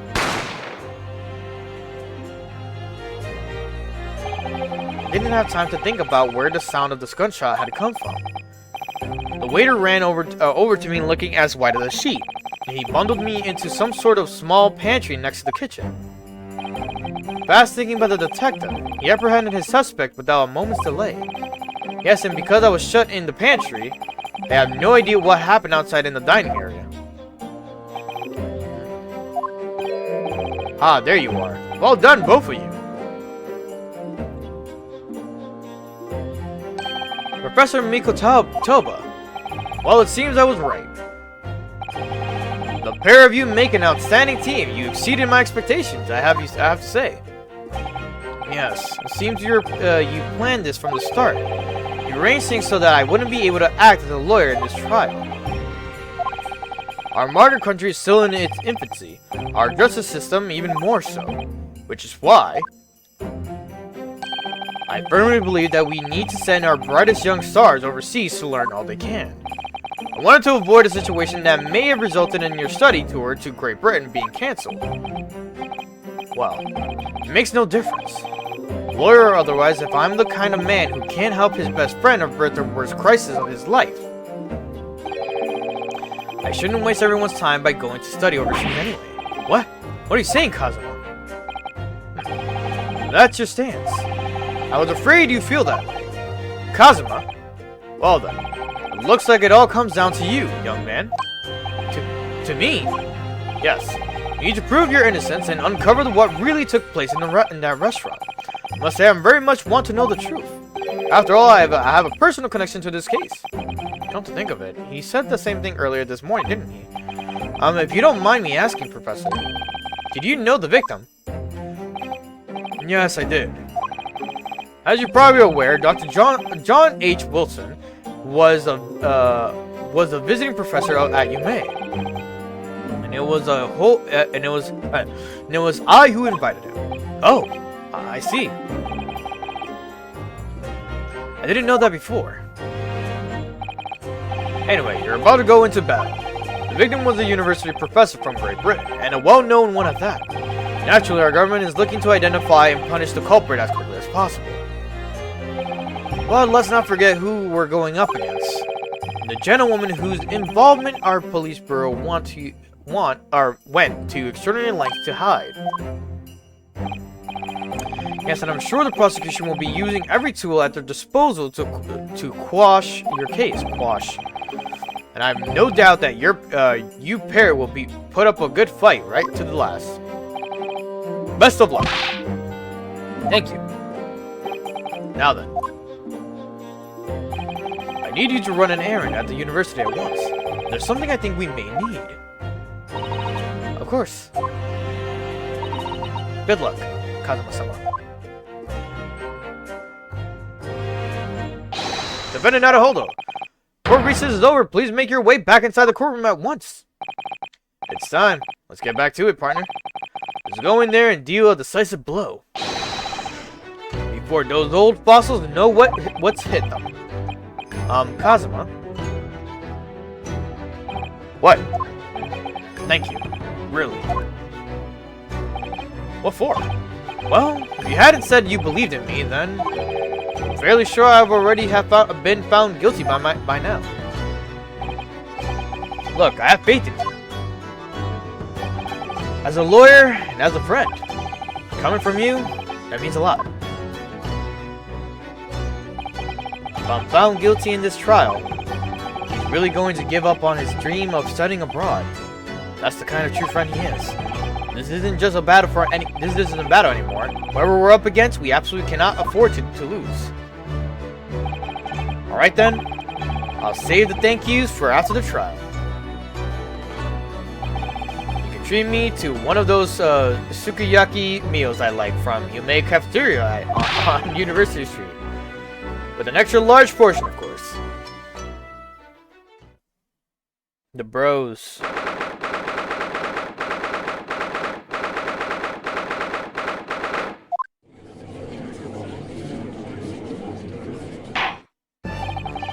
Court hereby resumes the trial of Ryunosuke Naruhodo.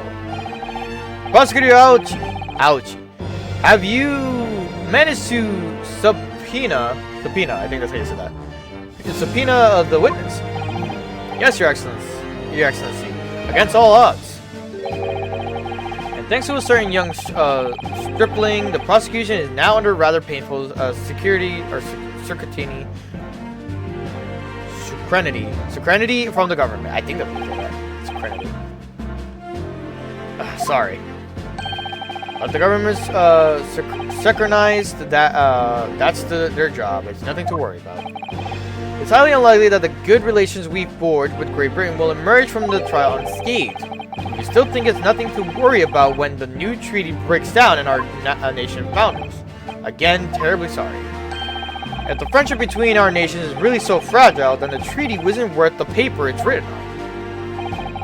You really have nothing to worry about, Ryunosuke. What do you mean? A secret trial, anxiety over some foreign government's opinions, a bungled investigation, missing witnesses. Is this what our nation's justice system is? Is this the Supreme Court of Japan or of England? Shut up. You jumped up, rookie boy. You and your friend know nothing of the situation our nation finds itself in. By aligning ourselves with the great world power will become, by aligning, yeah, that's right. World power will become strong. Diplomacy has never been more critical. Steady political maneuvering is what we secure our futures. I won't deny that I'm no expert. I'm just a student, and one who could arguably study harder too. But standing here now in our Supreme Court, there is one thing that I feel very strongly. A country that fails to uphold the truth in its justice system is a country with no future at all. Well said, Ryunosuke. Despite the wide-eyed look of terror. You little brats! Thank you, Counsel. This court is the pinnacle of our nation's justice system and exists solely for the pursuance of truth. With that in mind, this trial will now resume with the next witness standing on taking the stand. The visiting student from Great Britain, Ms. Jezael Brett. Yes. Your Excellency. That is a hat.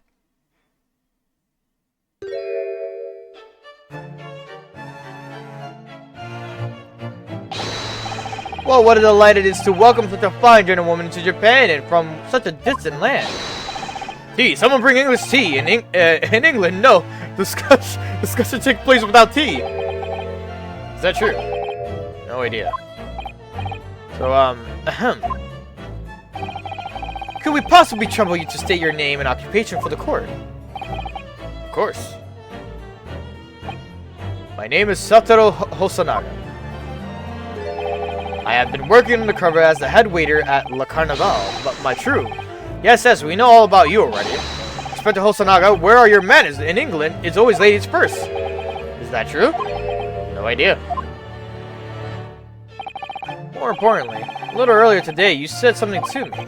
You said your powers of observation are the one thing you're sure of. Oh yes, I think I did, didn't I? Yeah, your description for an amazing sight was simply a woman. Sorry, Inosuke, but powers of observation aside, your powers of description are sorely lacking. Guilty. So, dear lady, once again, if we may trouble you for your name and occupation, please.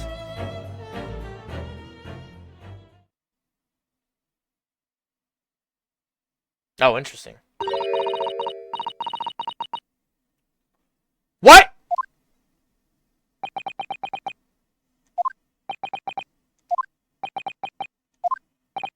I'm terribly sorry, dear lady, but... What?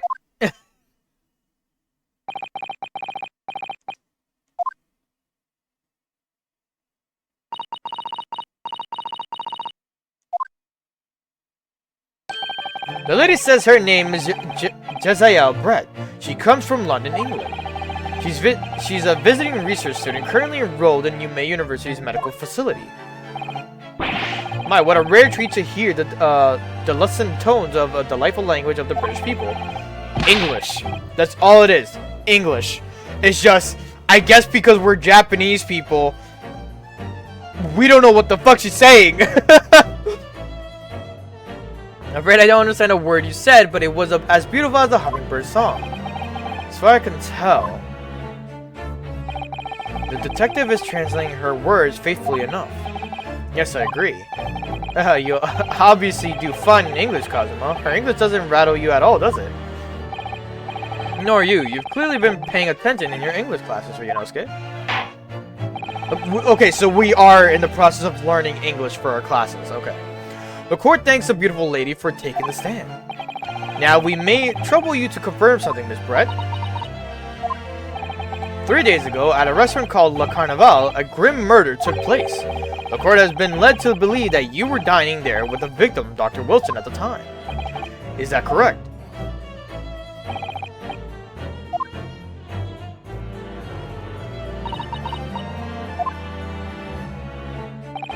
She says yes.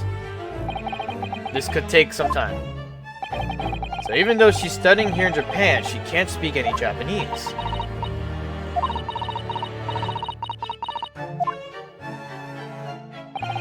She'd like to apologize for disappearing from the scene. It says that she was due to make a presentation at the university, so she had to leave immediately. Interesting, when you're the one who engineered her escape. I was just following special orders from the bureau. Well now, dear lady, would you be so kind as to cast your eyes over to the photographic print? Suck up fucking this guy. Seeing as you were so unfortunately present at the scene of the crime, could it be that your resplendent eyes caught sight of the wicked perpetrator, perhaps? Apparently it was a very frightening and sorrowful sight. Do you mean to say... Yes, it would appear the lady did witness the crime. The very moment when the accused, standing right there in this courtroom, shot the victim in cold blood. Motive, baby! What's my motive? Order in the court. Did you hear that, Your Excellency? Excuse me. Wait. There you go. Excuse me again. Here you have an absolutely conclusive witness statement. Well, it looks like it's clear now. Clear who our real enemy is.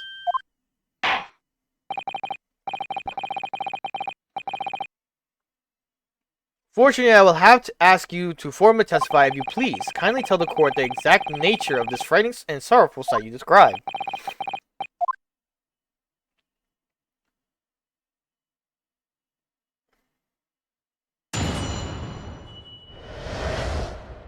frightening and sorrowful sight.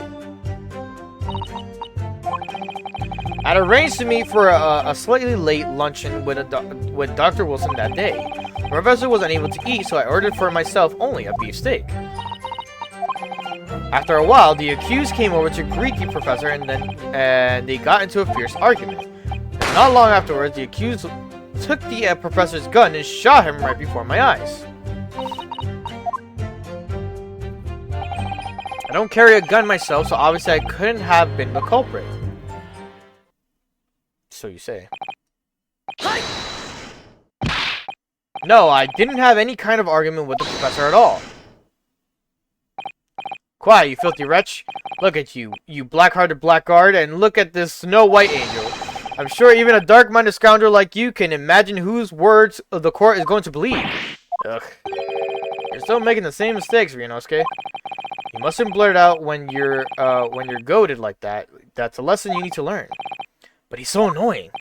Of course, I was at the scene as well. I took statements from this lady and the 2 witnesses who testified before and reported back to the bureau. Decided that Miss Brett was not involved, so I let her go. Testimonies of the last 2 witnesses were completely worthless, however. Well, even so, on the day in question, the lady was wearing the same outfit as she is today. As you can see, there's nowhere about her person where she can conceal a firearm. I would think she could hide a gun almost anywhere in that outfit if she wanted to. Unless and until the precise location where the witness is to have hidden a weapon can be shown, this is a moot. There are no pockets in my outfit. I have nowhere to hide a gun. Those are the witness's own words on the matter. That's ridiculous. If only I was allowed to lift up her dress, I would prove it. Don't think about doing anything rash, Ryunosuke. But I didn't fire the gun I picked up. There must have been another gun there that day. You're right about that, which means this lady was hiding a gun somewhere. Yes, that's what we have to prove now. To do so, we will need to pull her testimony apart.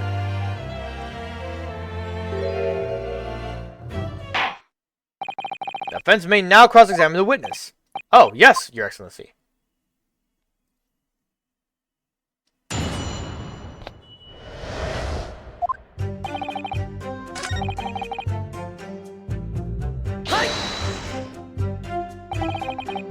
He was unable to eat, you say? And that was because he just had a tooth removed at the Hata clinic, correct? That's right. You're supposed to actually check with the witness before answering. Was Miss Brett aware of that fact?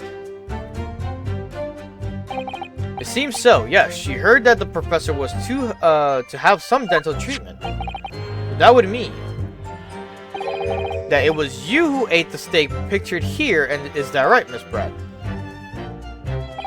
That's right, yes.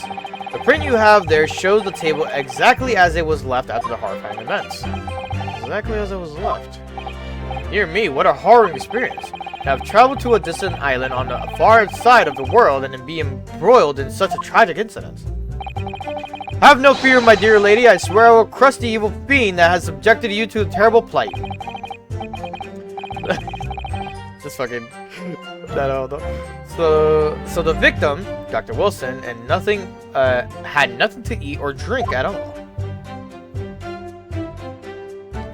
That's right, other than some carbonated water. Just water.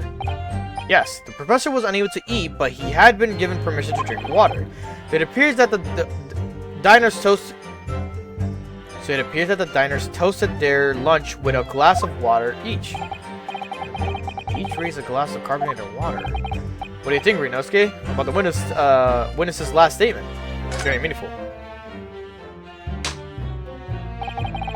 The last statement of yours, Miss Brett, has a profound bearing on this case. Well, how fascinating. Do tell us, what is profound bearing?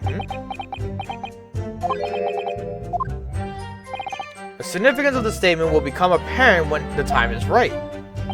The defense calls for the witness's last statement to be formally added to the testimony. Well, a sidestep, counsel. Very well, Miss Brett. Kindly repeat what you just said to be added to your official testimony. Gladly, she said. That was brilliant, Cosmo. I'm going to remember that one. Which one? The significance will become apparent when the time is right. I could really use that phrase. I'd hope there are some more useful tips you're picking up from this experience than that, Ryunosuke. I like that pose he has. Where he's just like looks at me like, really? Okay. And then do a present the crime scene photo.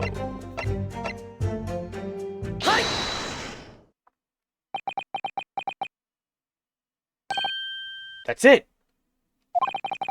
Let me just confirm something, please. It's to do with this photographic print. A short while ago, you spoke of this print showing the victim's table at the scene of the crime. That is what exactly as it was left.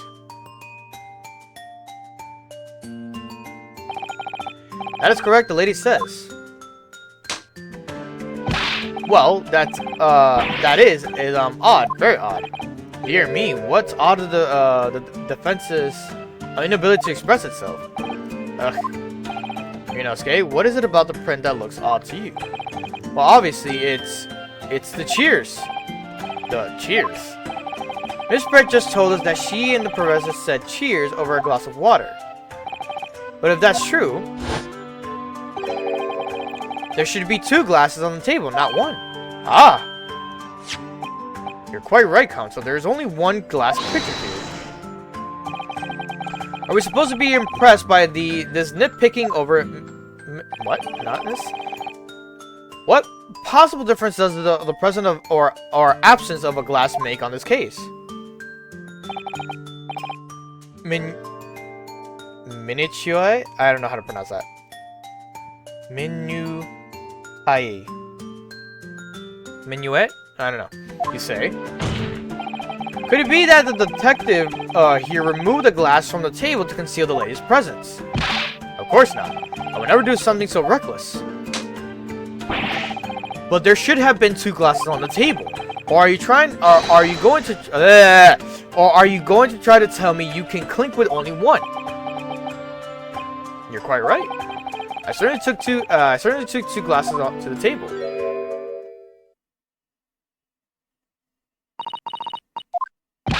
Inspector, what did the lady say? It would seem that it was Miss Brett who took the glass from the table. What? It was all so terrifying, everything that happened. I panicked and thought I should try to hide the fact that I'd been there at all, she's saying. Good gracious. Ah. Sorry.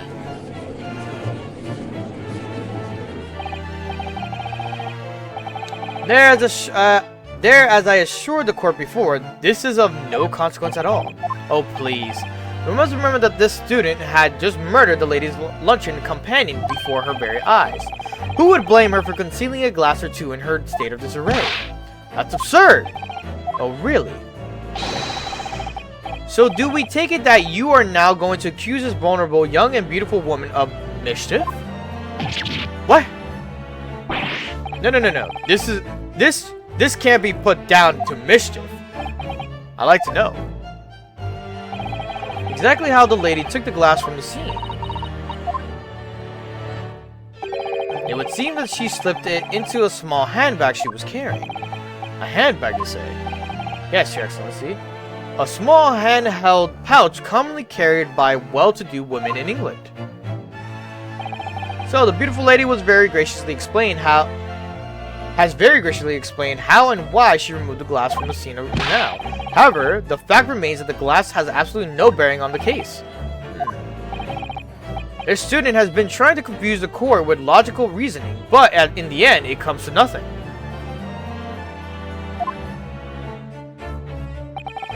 No more pretentious accusations. You have wasted enough time already.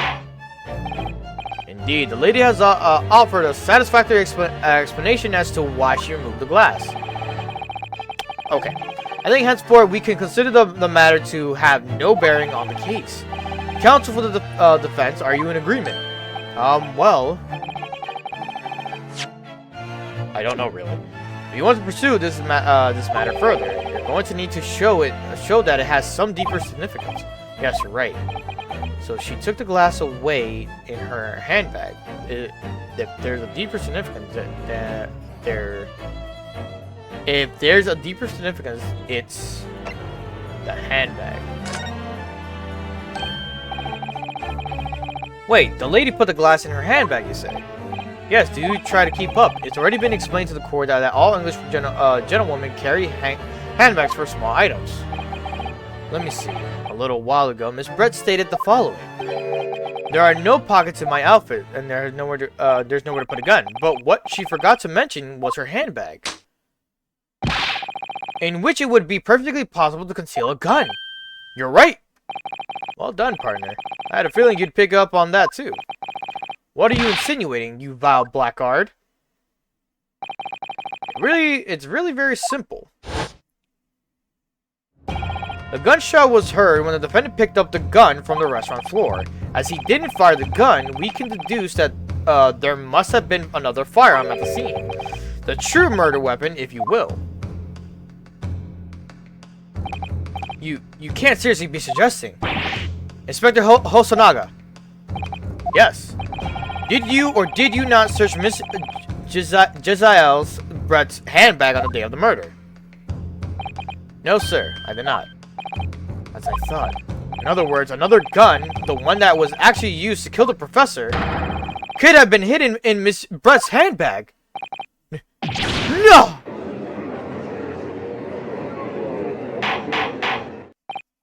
Order! What is the meaning of this, Inspector? The meaning of what, Professor Kudoichi? Why on earth did you not have the lady open her handbag and show you the contents at the time?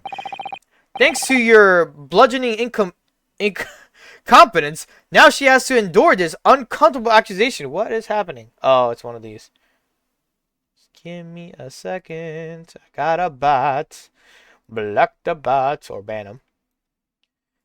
Imagine getting botted in this day and age. It's crazy. It's gonna happen no matter what. Alright. Thanks to you. Oh, yeah. Brilliant work, partner. Now we have a chance to expose the real woman behind the mask. Do you think so, Kazuma?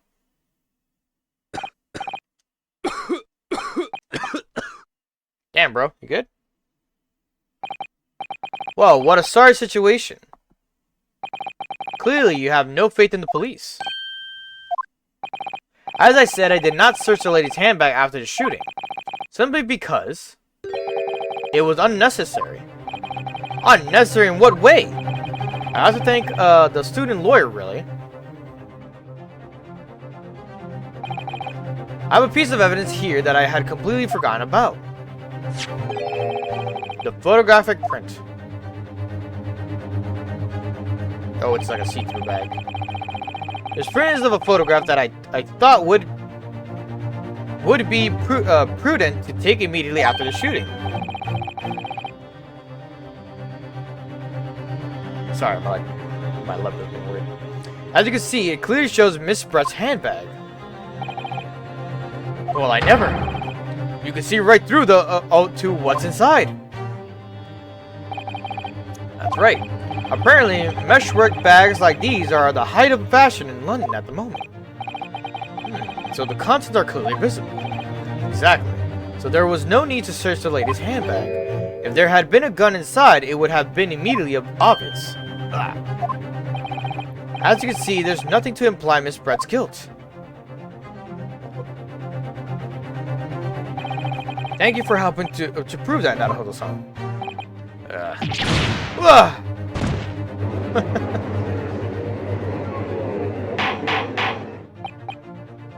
Order! Inspector Hosonaga, you will submit the print as evidence at once. Certainly, Your Excellency. I think you've had long enough to cross-examine the witness counsel. The court has now been shown considerable evidence. As a photographic print just submitted into the court record appears to have no further significance, I am satisfied that there is no longer any room for doubt in this matter, and I must make my ruling. Indeed, and there is only one logical conclusion.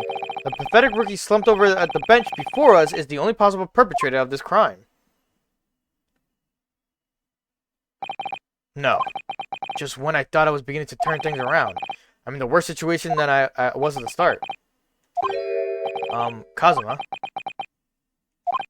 I'm sorry, Ryunosuke. Now that the cross-examination of the witness is over, there's no way to force the trial to continue. What? You mean, this is it? I must say, you put up a good fight for a rookie student, but the weak are meat while the strong eat. Shut up. You are wasting your time. There is no way to defeat true justice. And a fact you can chew on to your heart's content from the inside of your cell. This can't be happening. Am I really going to be found guilty of a crime that I didn't commit? And Kazuma, his dream of going to study to Great Britain will slip through his fingers. Kazuma, what? Is there really no chance now of turning this trial around? You're the judge. There's nothing about the last photograph the detective produced that we can contest, which means there's no basis on which we can argue for the trial to continue. Very well, I will now proceed immediately to the ruling. It seems we will be able to report to the British government on time after all. That smug little... Ryunosuke Naruhodo. Ah!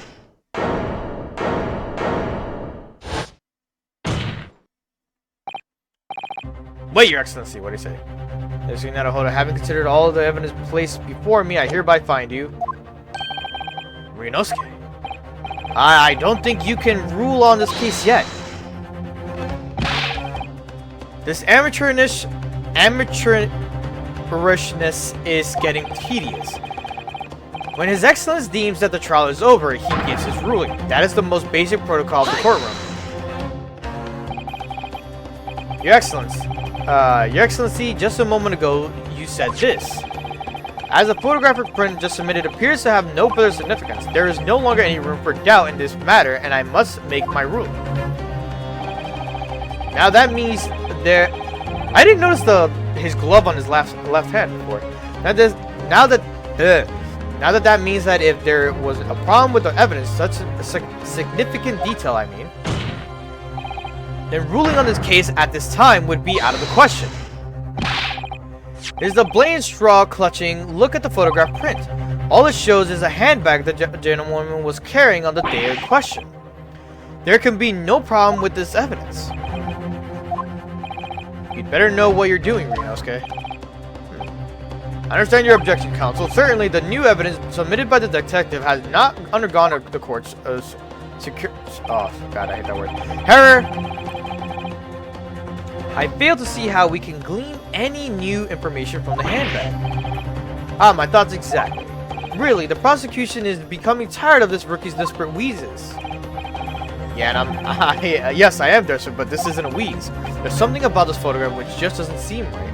If only I could put my finger on it. Very well, I will grant the defense one final opportunity. What? But be warned that if I am unsatisfied by your response here, the trial will be over with immediate effect.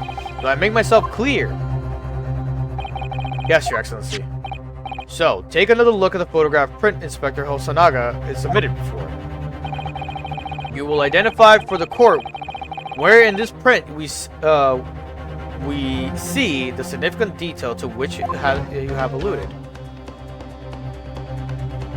Get it? Making sure we're held up. Burn mark on the victim's arm in the background. Look at this here. There's a very unusual mark on the victim's wrist. That is true. It looks almost like a burn of some description. Dear me, I was pondering what new piffle you would come out with. A burn, you say, on the victim's wrist.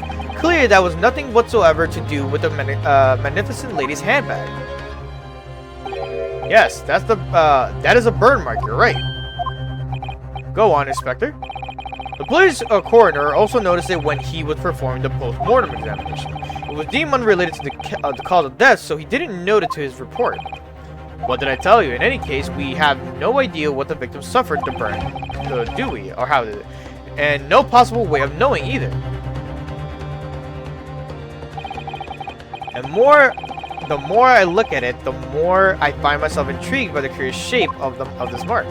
However, the prosecutor Auchi points out, unless a firm connection to the case can be shown, I cannot allow any further time to be spent on the precise details of this burn.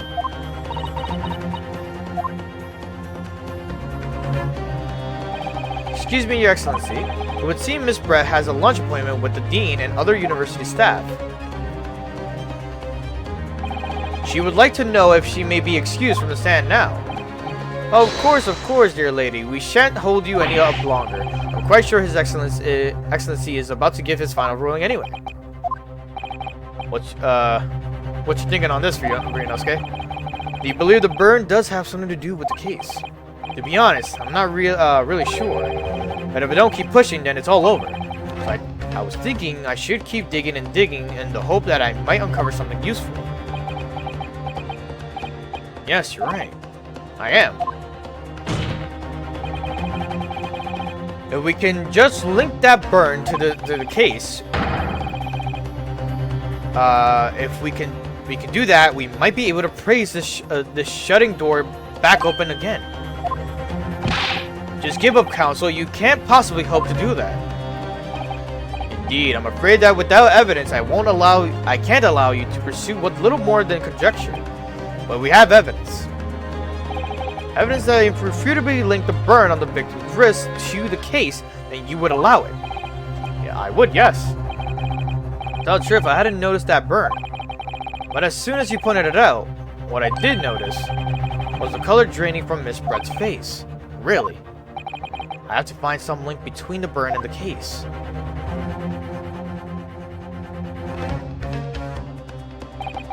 This is the moment of truth. Time to find the evidence that proves what that burn really means. So then the defense will now present the evidence to the court. Evidence demonstrates an inextractable connection between the victim's burn and the trial. I've seen the photo. Oh, shit. I just noticed what it is. What's this, Counsel? Yet another print. Yes, Your Excellency. I believe photographic prints are an amazing invention. When we humans look at the scene, we miss things. But in a photograph, things we may have overlooked at the time we are recorded forevermore. Do hurry up, Rookie. Say what you want to say. Or I don't know what it is, that's what it said. What are you trying to say? Yeah. To inconvenience this poor lady any further really would be quite inexcusable. Actually, we may need you to stay with us a little longer if you don't mind, Miss Brett. You see, it's very clearly visible in this other photograph. How did the victim come to have that unusually shaped burn on his wrist? The reason is recorded here forevermore. What? How? You can't fool me with your little bluffs, boy. If that's your game, then let's see how it plays out. Show the court exactly what you mean. What is in this photograph that explains the reason for the victim's burn? Right here, like... The beefsteak. Actually, the point is the metal plate the steak was reserved on. The plate. Ah! Your Excellency, are you alright? As you can see, there's an emblem on the plate. I would guess it's some sort of trademark of La Carnival. Oh! This emblem on the plate. And the victim's burn are exactly the same shape. Oh. Ryunosuke, you genius. You're spot on. Which means the victim must have suffered this burn while he was present at the restaurant. But But even if that is the case, we can't know if it happened on the day in question or not. It could have been the day before, or the day before that, or it most likely happened at some other unrelated time. Well, sadly, Prosecutor Aoichi, the chances of that are extremely slim. Thanks. Why? The outline of the burn is clearly discernible. Such a serious injury would have caused quite a commotion in the restaurant. Wouldn't you agree, Inspector Hosonaga? I can't imagine having missed such a terrible disaster, certainly. But... I would say, looking at this picture of the wound, that it wasn't suffered very long ago. And although it's not a particularly large burn, it's extremely well defined, as the fence just pointed out. This was no mild burn, that's for sure. Could you be more specific, Inspector? Well, let's see. If the plate was at around 90 degrees centigrade, a burn like that would have taken around 3 seconds. It's inconceivable that the victim wouldn't have let out a scream of pain. I've been investigating at the restaurant for several weeks. I've been investigating at the restaurant for several weeks already, but I have not heard anyone scream at all. As the head waiter of La Carnival, I can testify to that without hesitation. But you're a detective, not a waiter! Go on. There you have it. Something isn't right here. As the detective said, anyone who burnt themselves on a piping hot plate for 3 whole seconds would scream in pain. There's no question of that. Yet Inspector Hosonaga never heard the professor scream, not on that day or any before it. That's right. The strange thing is, on the day he was shot, I didn't hear him cry out either. What are you suggesting? Well, the professor had carelessly laid his wrists on the plate for anything like 3 seconds that day. That would be beyond careless, I think, Counsel. And the rest of us in the restaurant, myself, the sergeant, and the old antique dealers, all of us would, without any questions, have heard him scream. Wouldn't you agree, Prosecutor Aoichi? Well, yes, I suppose. The question is, why didn't a single person hear Dr. Wilson scream? I almost don't believe it. Ryunosuke, do you think? Can it really be true? Never dreamt that we'd arrive at a conclusion like this, but I'm starting to think that maybe we've been led into a terrible trap.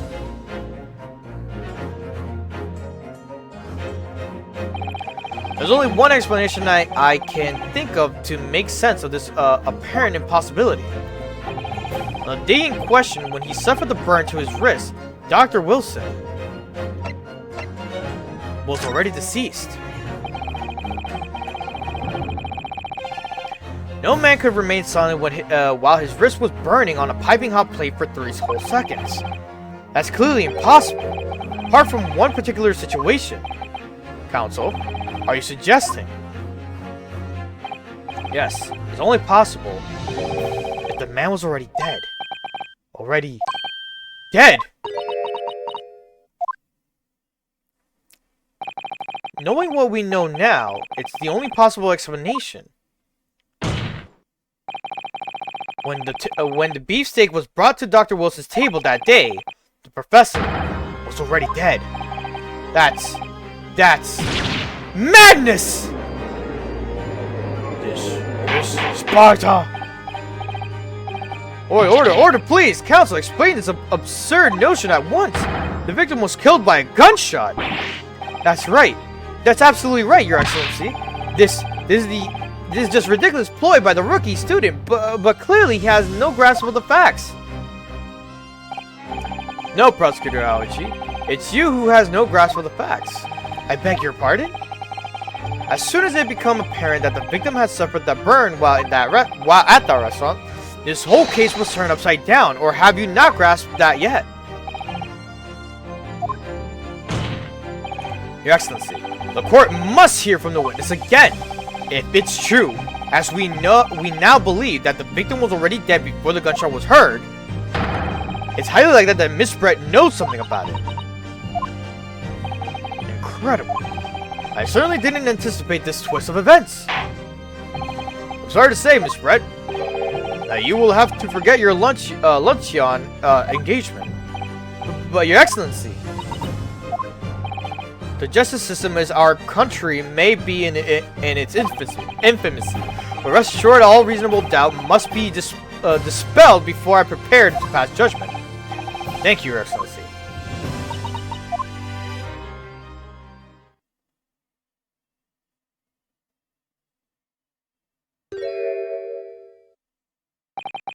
What was that smile? Yes, of course. I mean, I'd be delighted to help. Especially if it helps relations between my country and yours. Ah! She speaks Japanese! Miss Brett, you speak Japanese! What was that pose? Well, of course I do. I'm studying in your country after all. But then, why have you been speaking through an interpreter until now? My mother tongue, the Queen's English, is the most refined and elegant language in the world. Yeah, alright. As a gentlewoman, I try to avoid speaking in your vulgar tones as much as possible. But it seems that the men in this land possess none of the chivalrous virtues of English gentlemen. So I can see that I shall have to lower myself to communicating with you all on your own level. Oh, well... You are the epitome of a true gentlewoman. We are truly honored by this lavish consideration you are so graciously to afford us. I see. In that case, Miss Brett, I will now ask you to testify in your own words about the events leading up to the death of the victim, Dr. Wilson. So we're finally going to hear her own words on the matter. Things are getting interesting, Ryunosuke. Alright, let's see what she has to say. Fortunately, I have no idea when the poor man burnt his wrist like that. When the waiter brought my steak, the professor and I raised our glasses in a toast. As far as I've heard, the post-mortem report showed no other possible cause of death besides the gunshot. If there's some other way a man's life can have been taken without leaving a trace, please do show me. But of course, this country's inferior investigative techniques probably wouldn't pick up on it anyway. Yo, she's fucking like slandering us right now. That most captivating and beautiful testimony will go down in the Supreme Court histories, thank you. Easy does it. Hope that is the last time I will have to sully my lips with the coarse tones of your unbecoming tongue. Oh, forgive me. I do hope I haven't insulted anyone. Not at all, not at all. It is a delight merely to hear you speak, dear lady. And it seems very clear from your testimony that this boorish talk of the victim's burn is utterly irrelevant. I will be speaking to your country's Minister of Justice about what has happened here today. The Minister of Justice. May that irritating little bully of a student be given the harshest punishment possible. Amen. Huh? Thanks? Was that a prayer then? Well, you'll have to forgive the irritation, Miss Brett, and put up with a cross-examination now. I expect you'd notice that this little bully of a student, as you put it, doesn't miss much. I'm sure I don't need to remind you, counsel, that this will be your final cross-examination in this trial. If you fail to demonstrate any problems with this witness's testimony, I will be ruling on a case immediately, and is that clear?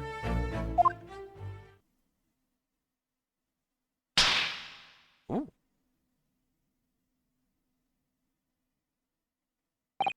Yes, Your Excellency. And you may proceed with a cross-examination.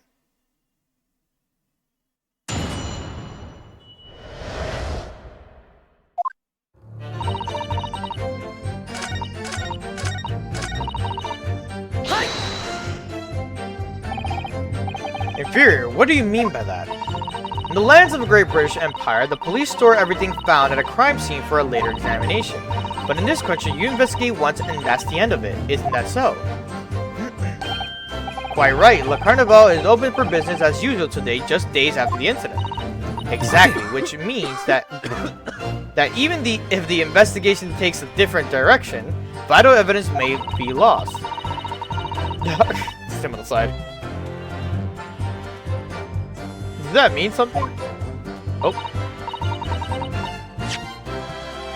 Exactly, which means that even if the investigation takes a different direction, vital evidence may be lost. It doesn't even occur to your naive detectives to try to preserve the crime scene. Oh. I'm trying to be as tactful about this as I can, you understand? Killer Blow, the lady is as formidable as she is beautiful. Amazing. He's actually admitting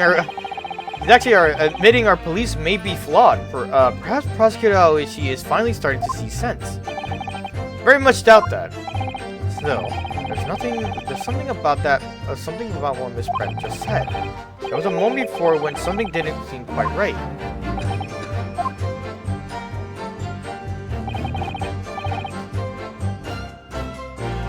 What do you think, Ryunosuke? I think it's going terribly. No matter how much I press her, I'm not turning up any new information. Yes, I suspected she's a tough witness. We need to find a way to break her testimony or cross-examination will be over. But that would mean I have to find a way. There must be some clue somewhere to help us find a chink in her armor. Kazuma. What, Ryunosuke? There is one thing I noticed, something that's been bothering me. Bothering you? You mean... Oh. You mean about Miss Brett? Actually, no. About the person standing next to her, Inspector Hosonaga. The detective. Yes, he seemed to react a little strangely to Miss Brett's last statement. I was wondering if it might be as significant if I might present an opening. Maybe. Alright, I have an idea. Try pressing her on the last statement one more time. If you think so, but this time, instead of targeting the woman herself, let's see what we can get out of the detective. Alright then. Wonder what Kazuma's thinking. Find out soon enough, I suppose, once I press Miss Brett on her last statement again. I'm already into the song. Period.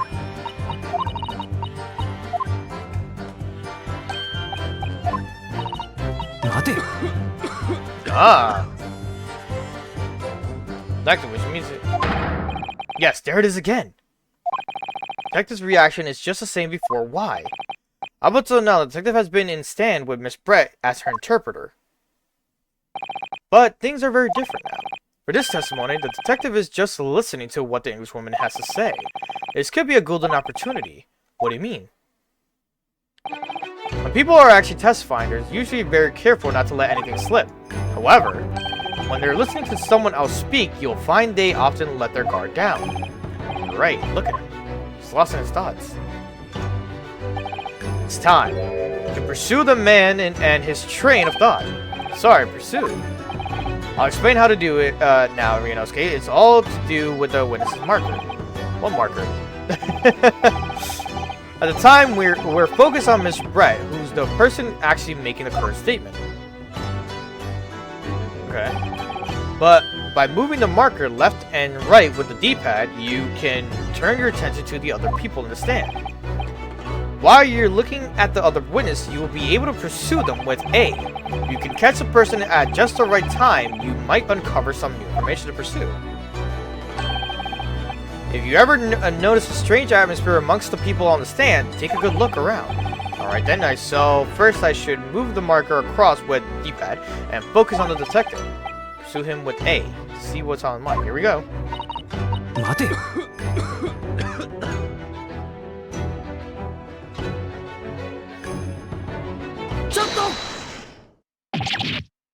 Excuse me. What's happening? I'm so sorry. I didn't mean to shock you. You really was lost in thought deeply. Looks like you were thinking something just now, Inspector. Perhaps having heard what the lady next to you had to say. If there's something that you'd like to say, please share it with the court. What is the meaning of this? It's the delightful Englishwoman who's testifying at the moment. If you can't find fault with her testimony, then the cross-examination should be over immediately.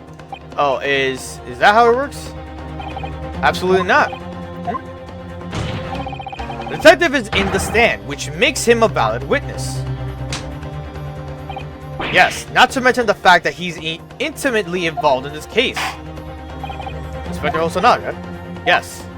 Do you have something to add? Oh. In relation to the statement just made by Miss Brett.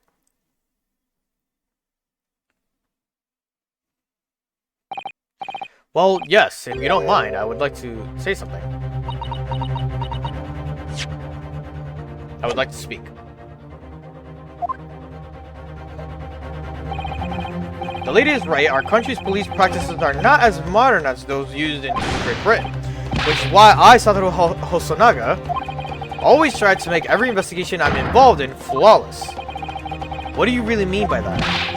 I'll tell you what I mean. I won't have evidence lacking on my watch. I'm not afraid to take everything I can from the scene of the crime, and it's preserving evidence, you see. I don't care if they call me a crime scene thief. I'm not ashamed of what I've done.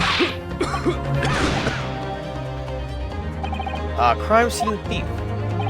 Well, it looks like the lady's remarks touched a nerve there. Take this for example. This is the bottle of carbonated water that I took in the victim's table on the day of the question. And yes, it's lost all its fizz, having been opened 3 days ago now. But it was carbonated water. I don't care what anyone says. Yes, there's some left in the bottle. I can see it. One day our police force will be among the best in the world. The time is coming, I guarantee it. I can't say I condone the witness's actions, but I do understand the sentiment. The court will accept the glass bottle of water as evidence. Okay. Miss Brett, can you confirm this is indeed the bottle from which you drank on the day of the victim's death? Yes, it was that bottle. What was that about? She seemed to avert her eyes when she answered the judge's question. Very well, counsel, you may resume the cross-examination. And the inspector will kindly control his fervor. Alright, now we gotta go to the fourth statement. There's some other way a man's life can be taken without leaving a trace. Please do show me.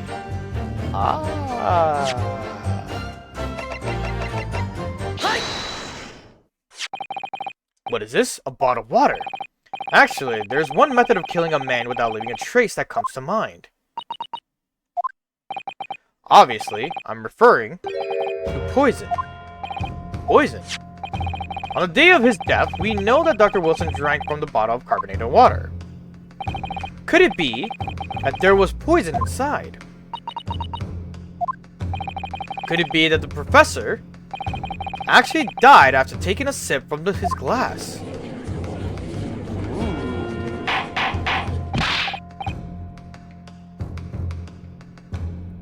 Order, order, order! And on that day, who was sitting at the same table as the professor and able to slip the poison into his drink? There's only person who could. I think what they meant to say, there's only one person who could possibly have done it. Jezzael Brett, it was you! This is outrageous! Is this such a thing without a scrap of evidence? You little rookie imbecile, have you even considered the delicate situation our country finds itself in now? That's another matter at hand. We're talking about what's going on right now, bro. Have you forgotten that we have only just signed an accord of friendship with the British Empire? Again, that does not matter right now. We are here for a different reason. Have you even the vaguest inkling that your rash accusations could jeopardize the entire treaty? This is not a political arena. This is a trial to determine one individual's guilt with respect to one crime. The fact that this woman is British makes no difference. We are here to determine the truth. Ahem, if I may. I will silence you forever for the disgraceful attack on the— Shut up! It is you who should be silent. Of course. Dear lady, Where'd that come from? She just snapped. Oh, she's doing like the curtsy. I was like, what is that pose? I thought she was like just weirdly like kneeling down to like, I guess like rest her knees or whatever. I don't fucking know. But yeah, she's doing the curtsy. I'm afraid I may have spoken unfairly before. I offer my most humble apologies.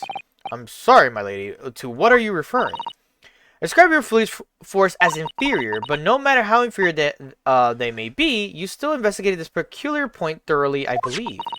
The bottle, I mean, Inspector, and whether it contained poison or not.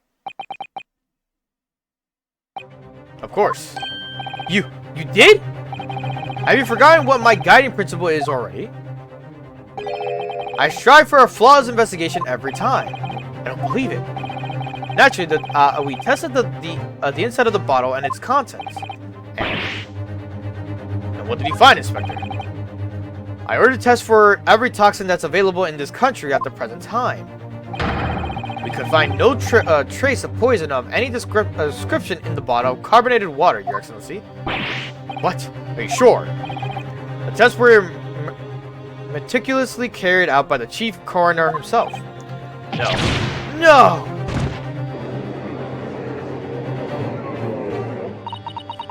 I'm very grateful to all you Japanese.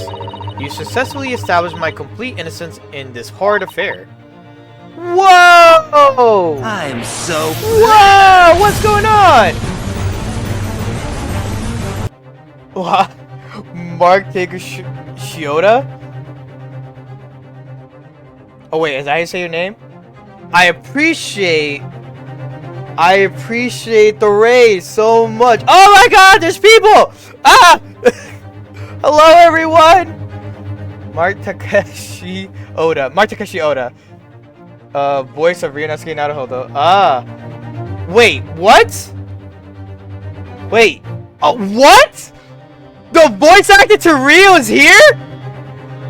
No, you're lying. I hope you're not What?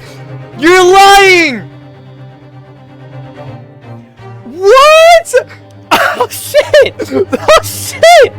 Hello! Oh, that's so cool! Oh my god! Hello everyone! I'm overwhelmed. I'm super overwhelmed. Looking oh cool, my Joker. god! Thank you for the follow. I appreciate it. Oh my god! Oh. Looking cool, Joker. No way! Hold up, that's so dope! Oh, this is so crazy. I didn't expect Looking this. cool, Joker. What? Oh man. I'm like in tears right now. I didn't expect that. Whoa! Looking cool, Joker. I appreciate the follows. Oh my god, I'm so like, whoa. That's so dope. Hello everyone. I appreciate you just randomly dropping in. Oh my god. I thought I'd pop by. Oh man, that's so dope though. I really Looking appreciate cool, everyone Joker. coming in and the follows. I really do. That came out of nowhere. I feel kind of bad because I am listening to the game in Japanese though. So I'm like, Looking cool, so I'm Joker. like, hold up. But nah, that's really dope. Hold up, can I? No harm done. You know what? Out of respect, I will put it in English though. If I could do that right now. I don't think I can. No, I can't do it right now. I have to do it later. But that is really good. The Japanese voices are great. That's really dope that all of you are here. Oh man. That's so dope. Like, I can't believe it. But I do appreciate everyone dropping by and everything like that on some real stuff. I watch all anime in Japanese. Oh, I mean, yeah, that's just me. As you can see, my name is Wheelbu Ren, so I am very like on like Japanese like subbing more. Just because I like it way more. I like. Oh, I'm so overwhelmed. But like That's super dope. I appreciate you for dropping by if you're gonna, like, you know, leave, but I do appreciate you for giving me a raid, dropping by, and, you know, everyone, you're all welcome. I hope you all had a great day with Mark. Damn, it's so crazy. I'm so like, whoa. Like, and everyone's like yelling like, yeah, he's the actual voice actor. I'm like, you're lying. Oh my god. Oh man. Oh, that's so crazy. But I hope you enjoy the game. I will have to pop out as I have a early date tomorrow. But I hope you enjoy the game. I have been so far enjoying it. The dub for oh, wait. The Greatest Attorney. I'm so like terrible at remembering things. Is really good, but the Japanese dub is also we never lied ever. Every version is peak. It's peak no matter the language. Ooh, y'all came out of nowhere. I'm not gonna lie. But yeah, if some of you are still staying to just, you know, enjoy. Mark, I appreciate you for dropping by. Thank you for the raid a lot. I really appreciate it. If anyone's still gonna stay by, you know, chill out, I hope you guys, you know, enjoy me just experiencing this for the first time. Take care, Mark. See you soon. See you. We will see you. Oh man, that's so out of nowhere. All good. If anyone's leaving, I appreciate just dropping by and just being here for a moment. I do appreciate that. So anyone who wants to leave, you can. All right, back to the game though. But of course, dear lady, the pleasure was all yours. I was so sure. This can't be right. Everything falls into place if he was poisoned. Thank you, counsel. I think the cross-examination has clarified everything. As the prosecution have asserted that a shot to the chest from this gun is the only conceivable cause of death. I have to go soon, but I will watch for a bit. Thank you, Apollo. I appreciate that. Oh, we're at this part. Furthermore, the accused who by his own admission was holding the weapon is the only possible culprit. Done for. The court wishes to apologize for the great inconvenience this has caused you, Miss Brett. Oh, no, I'm just glad the matter is resolved. Before proceeding, I must ask counsel for the defense. Do you have any further new evidence to present the court at this point? Kazuma. I'm sorry, Ryunosuke. I have nothing more. Well, if you'll excuse me now, I really must be leaving. Also, if I mispronounce some words, I'm terrible at, like, just reading. So, I read at, like, a 3rd grade level. So, if there's words that I just, like, I can't read, try to correct me a little bit. It's a cute girl! Please wait. Isn't that... What is the meaning of this? Forgive me for intruding on court proceedings, Your Excellency. Kusaro Mikutoba, Judicial Assistant to the Defense. Oh my god.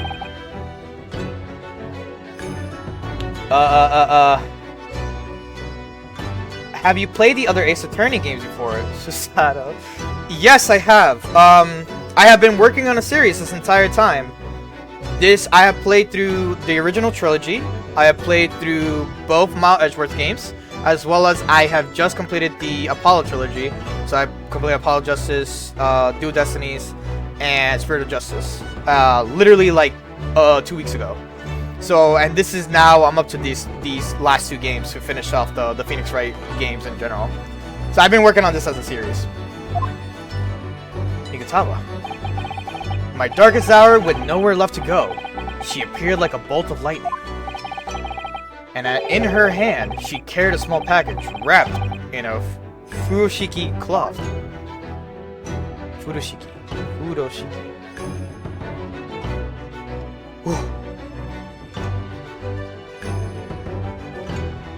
I have like goosebumps from all that has happened. Save the best for last, in my opinion, anyways. I really wanted to go like in an order kind of sense, like quote unquote timeline order. But yeah, I like definitely wanted to like at least, you know, proceed through like the timeline and then make this the last one.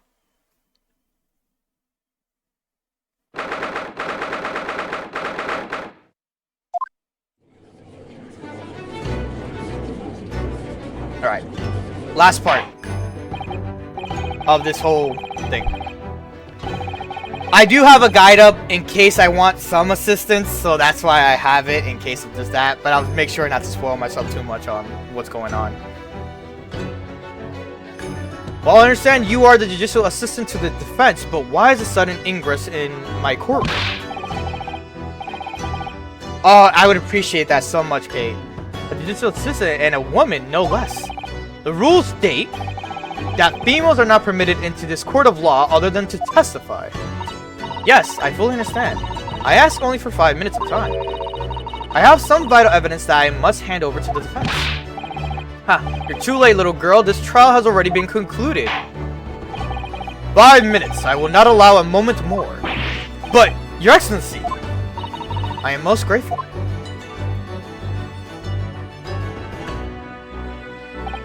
Sup? Who exactly are you? Sorry, there's no time. Please simply accept this for now. What is it? A report about something. Written in English. It's Jesiel Brett's research. I also don't know if I'm saying her name correctly. The Englishwoman is. After the trial resumed earlier, I hurried back to the university. Went to Dr. Wilson's laboratory in the medical facility and borrowed this paper. Ah, yes, that's right. Miss Brett was studying under the professor, wasn't she? So does this research, whatever it is, have something to do with the case? I'm afraid I don't know. I haven't been able to listen to the proceedings of the trial myself. Oh, no, of course not. Special characteristics of Curare and its effects on human subjects. Interesting. Curare? What's that? I've never heard of that word before. Neither have I, Ryunosuke. Time's up. The prosecution demands the immediate removal of this female trespasser from the courtroom. There was too little time for me to read in detail, but I surmised that I could on a note just inside the cover.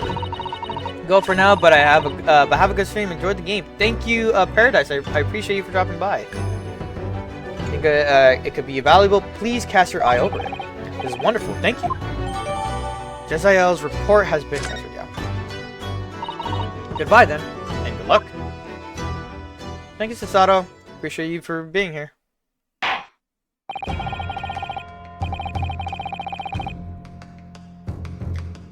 You have had long enough, Counsel. We cannot detain our English guests any longer. I ask the prosecution and defense now one last time. Does either side have any further evidence to present to the court? I presume not, but... Prosecution has made its case convincingly enough already. Nothing more to add, Your Excellency. Ryunosuke, we're out of options here. This really is our last chance. Yes, I know. Your Excellency, the defense does have new evidence. That look. The unyielding stare of a true Japanese warrior. Well, Miss Brett? Yes, Your Excellency?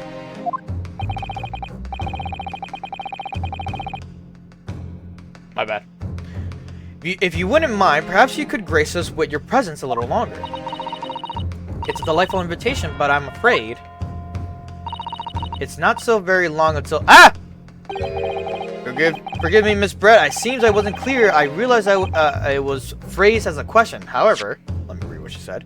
It's not very long until tea time. I'll have to politely decline. However, I must ask you to treat that as an order. I sometimes double tap A, so it just kind of skips a lot. I've said it many times before, but Japanese language makes no sense. My apologies, dear lady. So, Counsel, what is the new evidence that demands this court's attention? This.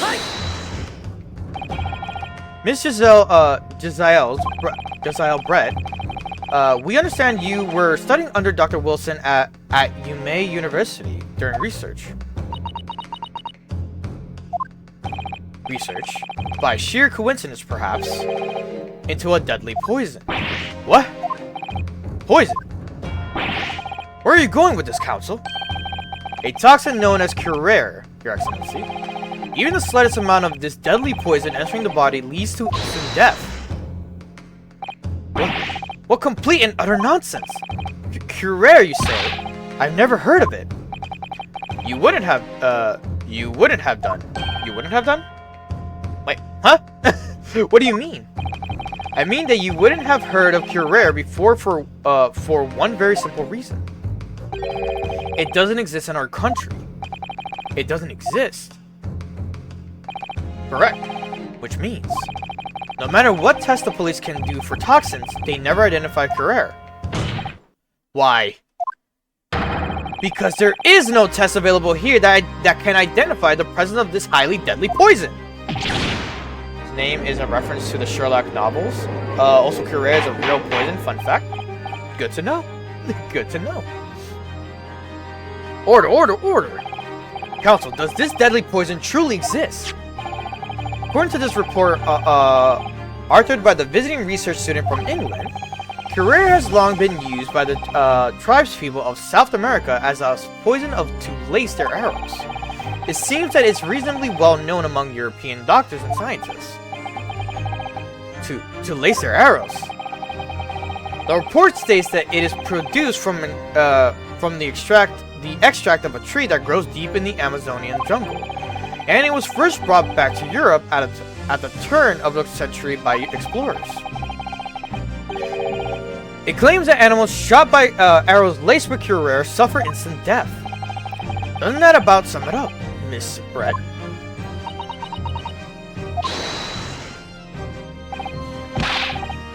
Trumpery?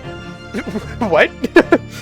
These aspirations are utterly trumpery. To start with, if the victim had been administered some of this so-called deadly poison, he would have been squirming and writhing in pain, and the other diners would have surely noticed. That's true. What do you say to that, Inspector?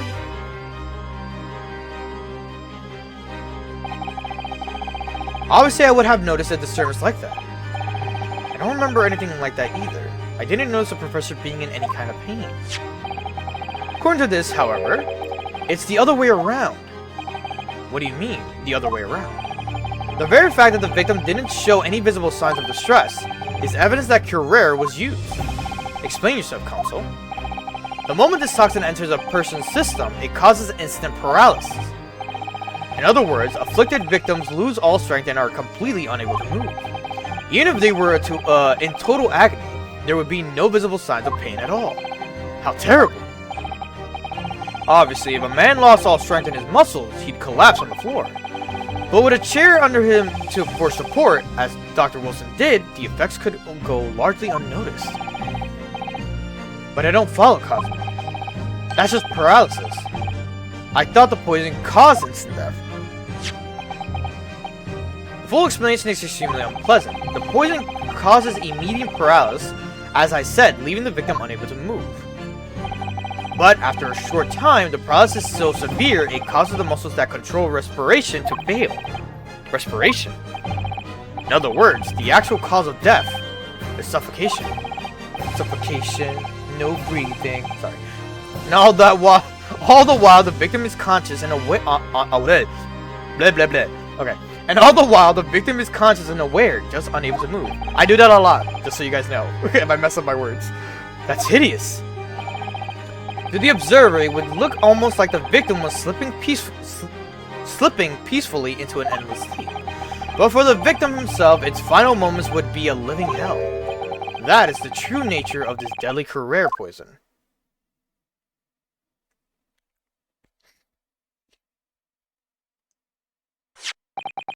And you're suggesting that this bottle, Counsel, actually contains the terrifying poison. This is all very convenient, isn't it? Ouch.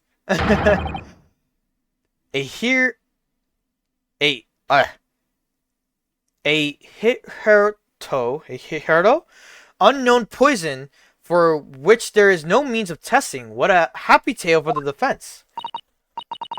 If I may. All these facts, you think you're so clever, but oh! Shut up. It is you who must be taught. Of course. Dear lady! So, this is how you Japanese behave, is it? What? You steal another's honest... You steal You steal another's honest hard work and then announce the result as if you discovered them. I mean, we're not technically doing that. I'm appalled. What a loathsome act. Well, Miss Brett, the feeling is mutual. Whatever do you mean? Capitalizing on the unfortunate circumstance of an innocent man to frame him for a heinous crime. That really is a loathsome act. Wouldn't you agree? Enough of this. I, for one, refuse to accept it. The idea of some poison that doesn't even exist in the great empire of Japan is breaking the rules. What's so funny? Oh, excuse me. Your Excellency. Yes, Miss Brett. May I borrow that bottle for a moment, please? Well, yes, I don't see, why not?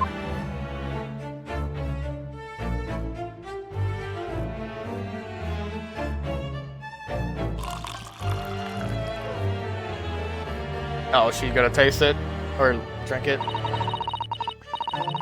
Don't get too big for your boots, you insignificant little island boys.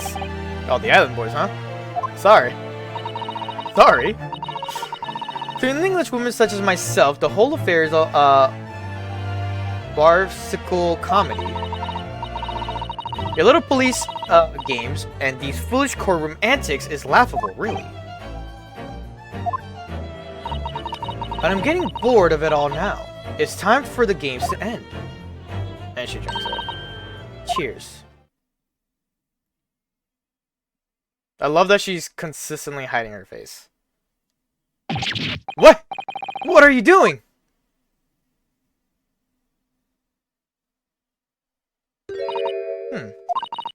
No sparkle left at all. How appropriate for this shabby affair.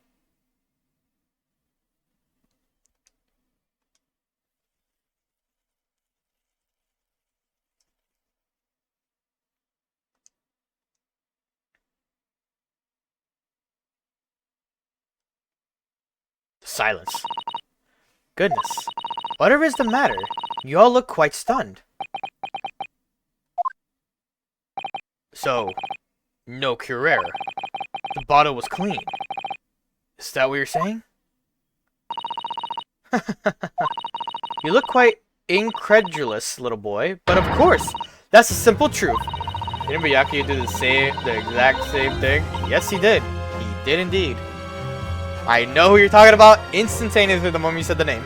Thank you for presenting the findings of my research so concisely here in this grand venue. Most kind. Thank you, waiter. Now then, Your Excellency.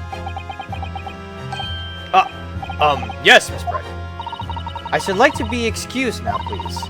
I think I've given more than enough of my time for the furtherance of friendship between our countries. Ah, yes, dear lady. We are most gratified with all the assistance you have given. Fucking mood. This doesn't make sense. There had to have been poison in that bottle. So how did she swallow a whole glass and live to tell the tale? I don't understand. Well, I suppose if nothing else, this little Far Eastern charade will make for interesting conversation at the next party I attend in London. There has to have been poison in that bottle, doesn't there? But there can't have been, because otherwise she would have kneeled over dead. Gotta go now, but this has been fun. Thank you, Paul. I appreciate you for dropping by. Hope you have a good day. Or night, depending where you guys live.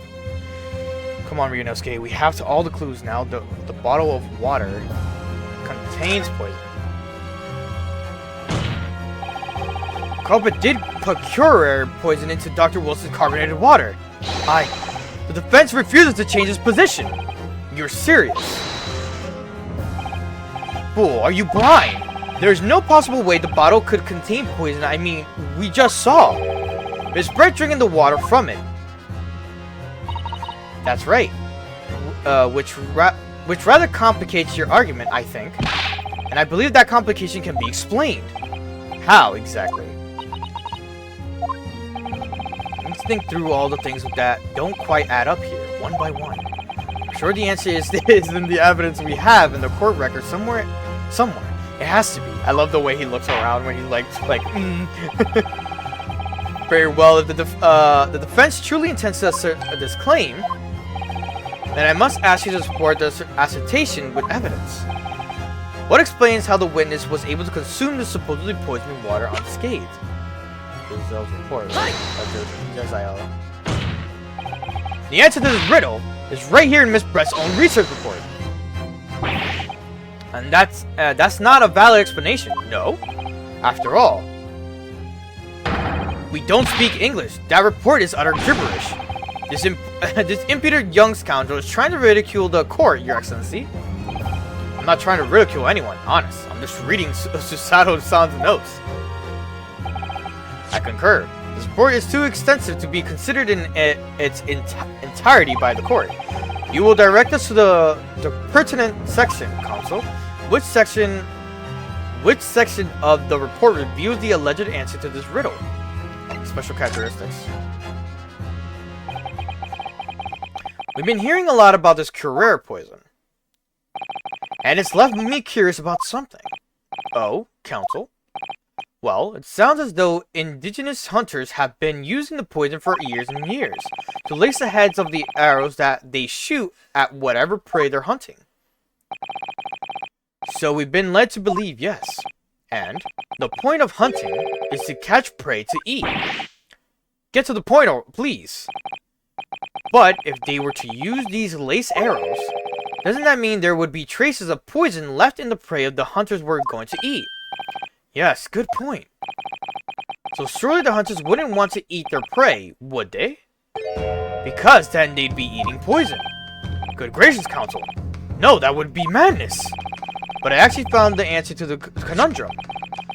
In this research paper here, under special characteristics, it says this. The poison starts to work after entering the body through a wound. Through a wound, you say? I see, that makes sense. Yes. The mention of that particular detail seemed a little strange to me, though. But it all makes sense when you interpret what's written in like this. When Curare enters the body through an open wound, it has terrifying poisonous effects. However, when it enters the body via the mouth, it has no poison effects whatsoever. What? Miss Brett, you authored this research. You knew Curare's special characteristics. And you knew that you could make a spectacle of drinking the water without any danger to yourself. You meddling little... we still don't get to see her face! Rapscallion is what she said? Oh, Ryunosuke, it turns out... Rapscallion! Oh my god, I got it! You're an even better lawyer than I thought you'd be. Really? Me? A lawyer? All this poison talk is fascinating, I'm sure, but I fail to see how it's possibly... Shut up. So, the ill-bred little puppy has a new toy to play with, some facts he read in a book. But I'm afraid knowledge doesn't suit you, little boy. It only makes you look silly. What are you trying to say? Your schoolboyish logic has a fatal flaw. Schoolboyish flaw? As even your brain has managed to deduce, Curare is safe to ingest. It seems like that its effects are neutralized by the acidic nature of the gastric succus? Ah, yes, well, of course. Gastric suckers. What are they? So if these lethal poison is completely harmless when drunk, the professor wouldn't have died when he swallowed it, would he? That's right. But you see, you fail to realize there's another thing to it. Good gracious. That's basic science. Science that even a schoolboy should be able to understand, no?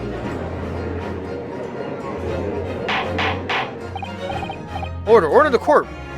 Order. The logic holds, if the lady and the professor drank the same poison, they would be affected in the same way. Are you trying to suggest? Yes, this cure-rare poison is completely irrelevant to the case of the trial. I hate you. Stop talking. That's right.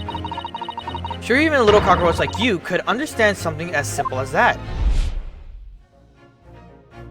Ooh. What is this? Welling up inside me. I've never felt like this before. It's a sort of conviction to break down all the discrepancies. It's so intense, almost rage-like. More than anything else, it's animalistic desire to take down my prey. Higiari! Let's go! I don't think so. Miss Jezzael Brett. Huh? How dare you with that tone with me? Or take that tone with me. You know very well that there is no fatal flaw here. You know exactly why, even though both you and the victim swallowed the same poison. You are alive, but Dr. Wilson is dead. Counsel, I'm sure I don't need to remind you. You must provide compelling evidence. As we now know that this poison is completely harmless when ingested. Why would Dr. Wilson have been killed by Curer? Where is the report? Love him. I love him. As Miss Brett so readily pointed out, she drank the same water as the professor. However, there was a fundamental and fatal difference between the two diners. A fatal difference. The toxic effects of Curer are only felt when the poison enters the body through an open wound. So for a healthy person with no injuries, drinking is completely harmless. But what if there was a wound inside the mouth of the person drinking the poisoned water? Inside?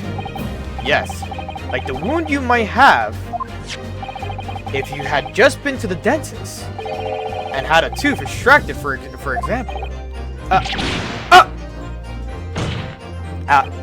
Miss Brett, you've acknowledged many times in your testimony already that you were well aware of Dr. Wilson's dental appointment that day. So that's it. You used that knowledge to orchestrate this.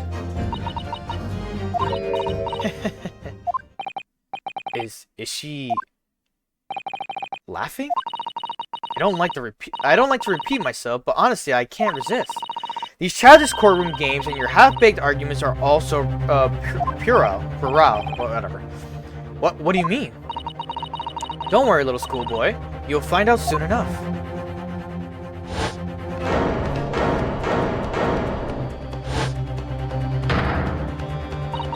You see, when you leave vital evidence lying around, you never know what might happen to it. No! I mean, it could just slip.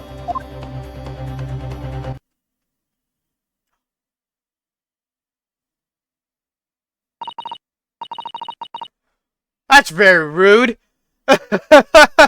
That's super rude. Oh dear, how careless of me. I'm afraid some crucial evidence may have just been tragically destroyed. No!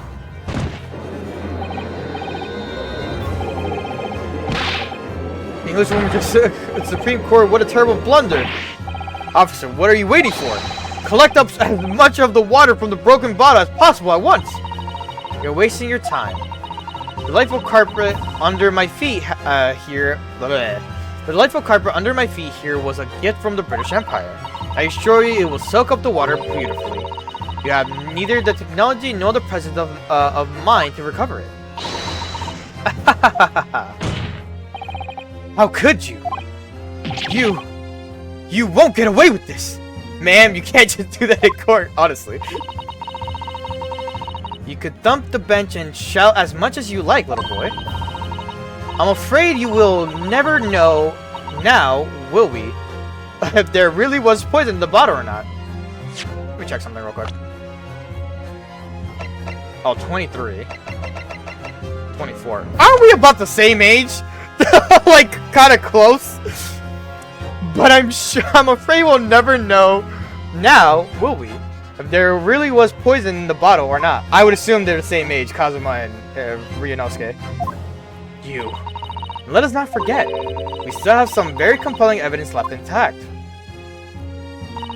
Isn't that right, counsel for the prosecution? Oh, of course, of course. You're referring to this photographic print, I presume, dear lady. The log is the story of evidence, right? Oh, who am I kidding? It's Ace Attorney. You're not wrong. I'm not gonna say you're wrong, but also, this is like way back in the day. I don't even know what time period this is. I really don't know what time period this takes place at, but I would also assume the laws are just like not there for it. Maybe, who knows? That's right. That's right. And really, looking at this photograph, it's as clear as day, isn't it? It's very late 1890s. Okay, yeah. The poor professor was sitting with his back to me.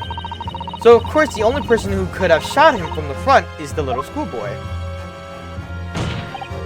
No, you killed the victim that day, using Curare. And then, in order to frame Ryunosuke Naruhodo for the crime,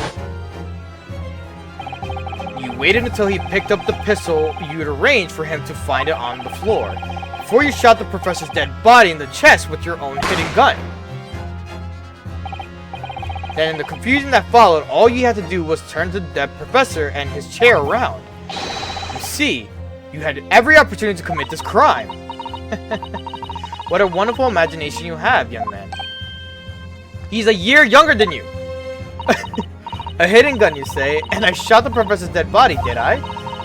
Well, I'm terribly sorry, but you don't have a shred of evidence. Exactly.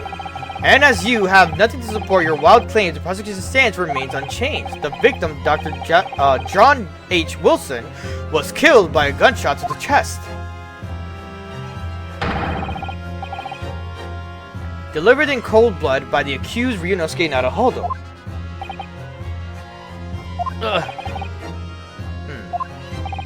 This is unbelievable. How can this be happening?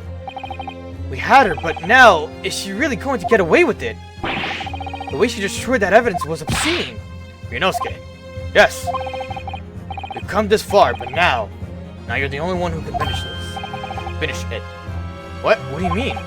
You lost a vital piece of evidence, it's true. So if there are any clues left for us to use now, they must be in your head. In my head? You told me before that your powers of observation were the one thing you could really depend upon. Well, yes, that's true, but I didn't imagine notice that this woman was a foreigner with a swan on her head. So think back again now. Try to remember every last detail about the scene that day. Everything you saw, everything you felt, every color, every smell. What I saw, what I felt. Every color.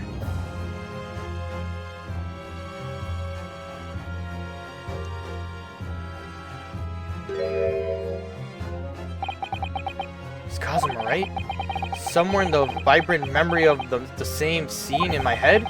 Could there be another clue to expose the identity of Dr. Wilson's killer? Gee, I don't know. Maybe? There's nothing. Actually, Kazuma, I think I might have something. Thinking back over everything I saw, I think I might have uncovered another clue. You always have something up your sleeve, don't you, Ryunosuke?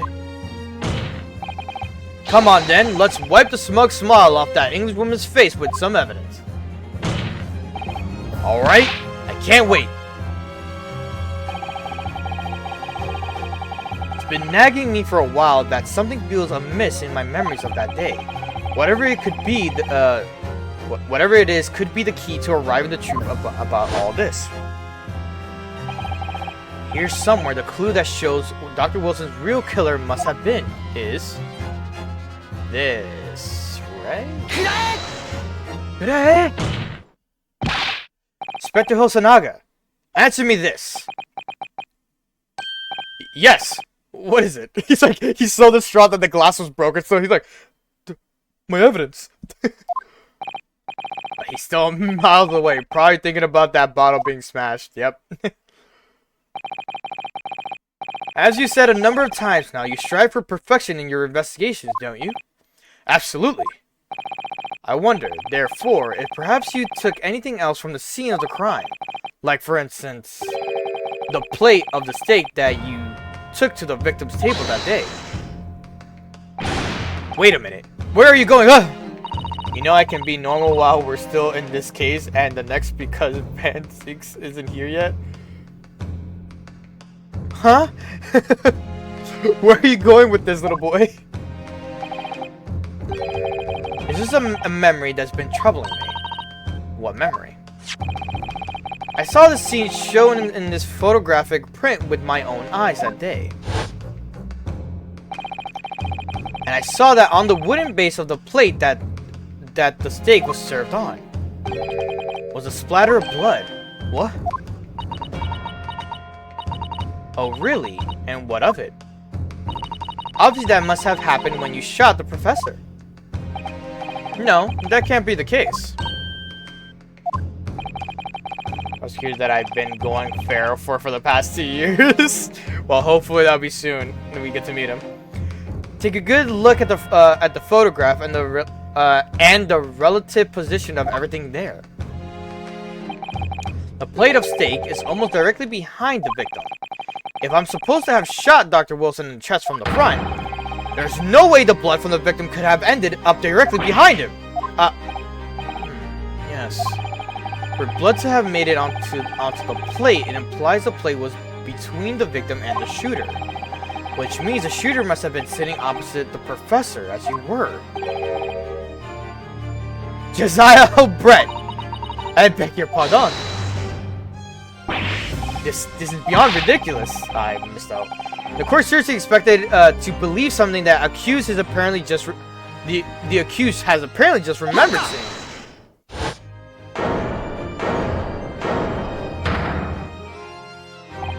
This could be the moment that my entire Korean police force has been leading to. Inspector, you mean? Yes. I took the plate in the interest of preserving evidence from the scene of the crime. I took it, meat and all, and I don't care if they call me a... Yep, you got it. You did what? I took the steak that you had been eating, Miss Brett. I took the steak that the sergeant had been eating. And I did it all in the name of justice. And we can find out for sure whether or not there's a blood stain on Miss Brett's plate. We must examine it now!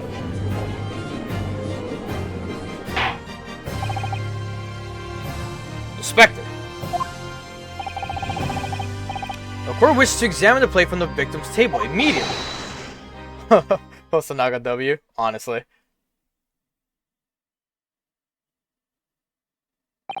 Sorry for the delay. Here's what you ordered. The steak. Well, what about the blood? Is there blood on it? Of course there isn't. Quickly, Inspector. The blood, man! Of course, examine the plate as you're at your leisure. Damn. No blood. No blood anywhere. But no, that's impossible! No, I saw it. I'm sure of it. It was right there on the table behind the professor. There was blood on the side of the plate.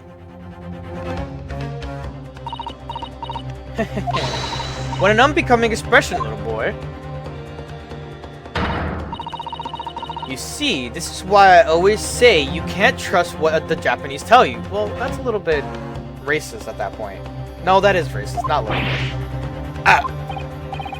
I couldn't agree more. In this case of this disgrace to the Empire.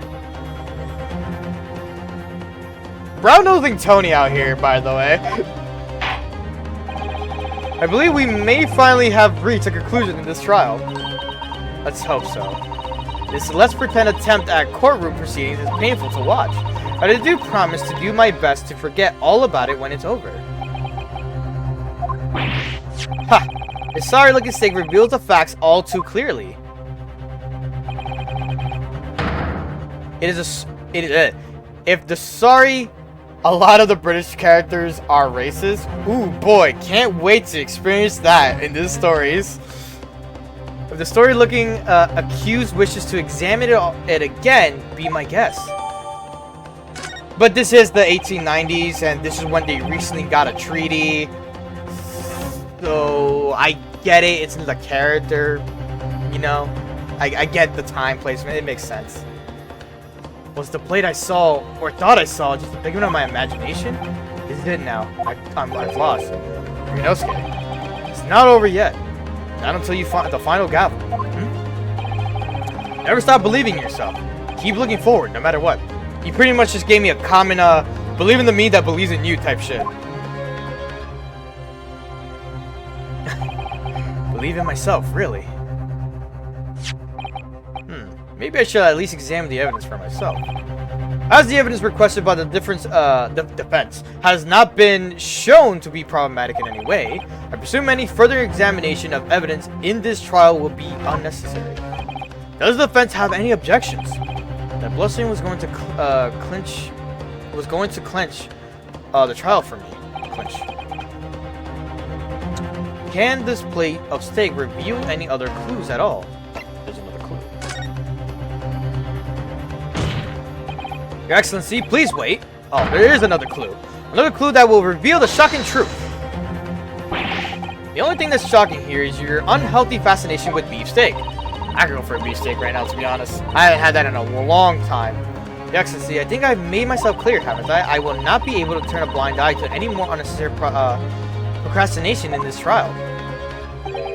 I'm sorry, Miss Brett, but we must ensure a thorough examination of the evidence. I will not give a ruling until I'm completely satisfied that all reasonable doubt has been dispelled. I see. As a newly affirmed ally of my country, that's still your position, is it? Thank you, Your Excellency. Counsel for the defense, you will now clearly show the core of what you're alluding. Where precisely on this plate of beefsteak is a new clue. I was about to say kind of move.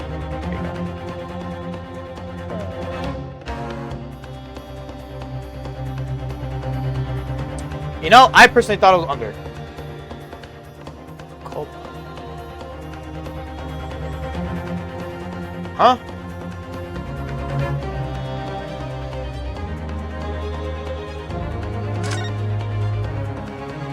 Oh, fucking what? Huh? What in the world is this? I think it's a Koban coin. And the hallmark is from the Hoya era, I believe. No, I don't mean what is it. I mean, what's it doing there? Oh, we have the sergeant steak, right? That's what it is? Wait, did you say it was a Hoya Koban?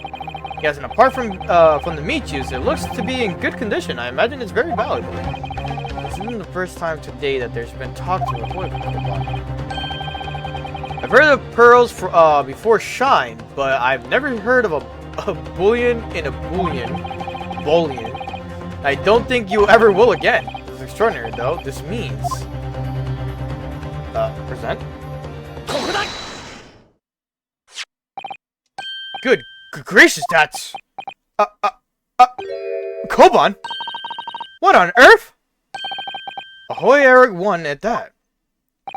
Miss Brett, this is in fact the beefsteak that you ordered at the restaurant on the day of the question, is it? Tell me, why is there an old coin seemingly hidden underneath the meat? Shut up. What a ridiculous question. How should I know? I've never seen that thing before in my life. I don't know what this is, but I want no part of it. I fail to see how this is relevant. A coin under the meat. That could... What is this, meat on the bone type shit? That could simply have been a careless mistake by the chef in a moment of distraction. Don't be absurd. We're supposed to believe that this happened by accident in the kitchen. Rehoy Koban just happens to be hidden underneath the piece of steak. If this turns out to be irrelevant to the case, I'll rip up my ticket to Great Britain right now. He's right. It can't be a coincidence. Your Excellency. Yes, Counsel. Rehoy Koban just happens to be hidden underneath that piece of steak. If this turns out to be irrelevant to the case, I'll give up my lure job right now. By all means, don't let us stop you. No one invited you anyway. Perhaps, Lilo, you should realize that it is you who is irrelevant, even though I'm the one on trial here. The point is, it's essential that we as the owner of this coin is if he can explain what it's doing under that stake. The owner. Yes, it's obvious. Oh!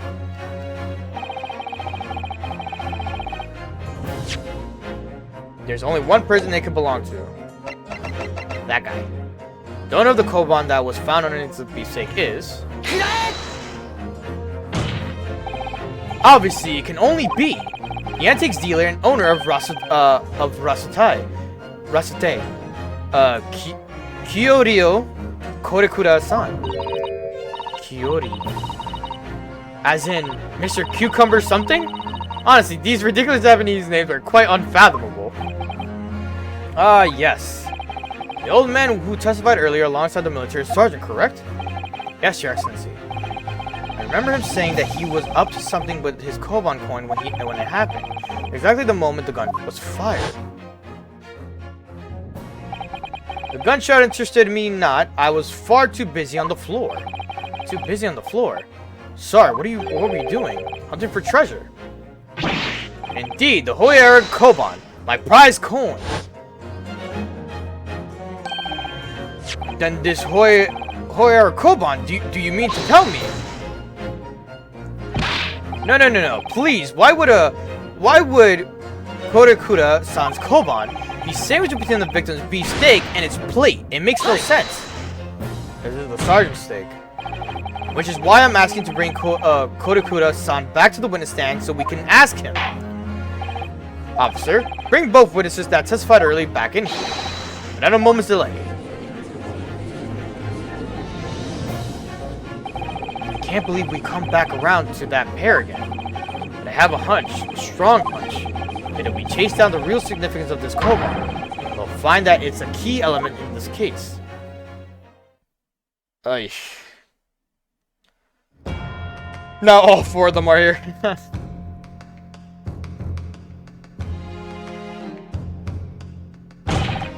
What is this all about? Why have I been called up again? Don't you realize that it's dinner time for my little baby Ido?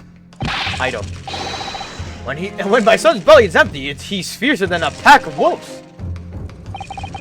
Exploited by the police, we were, like miserable dogs, forced to bear false witness.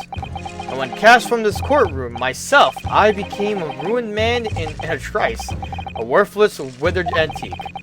Nothing more have I to say. The sun has set on this Rasute shop owner's existence. Be that as it may, Korekura-san, something has come to light that requires clarification. As far as your Rasute memory serves, have you... Ah!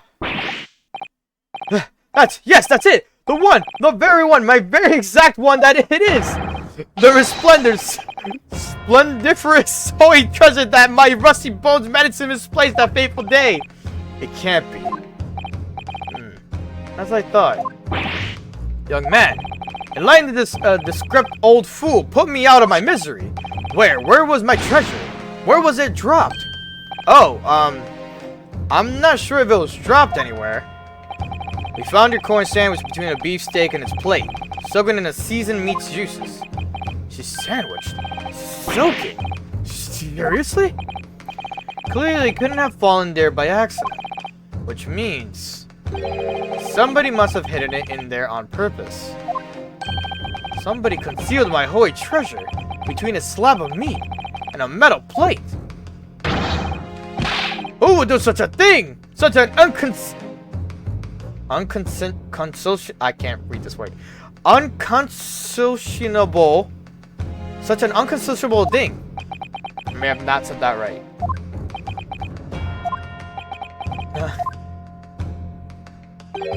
Excuse me. Could I say something? Yes, of course. Proceed, Inspector Hosonaga. I mentioned this earlier in the trial, but I was working undercover in the restaurant in order to investigate another case. Ah, yes, that's right. The secret undercover operation. A Carnival is a high-class Western cuisine restaurant. It attracts wealthy diners, including many foreigners.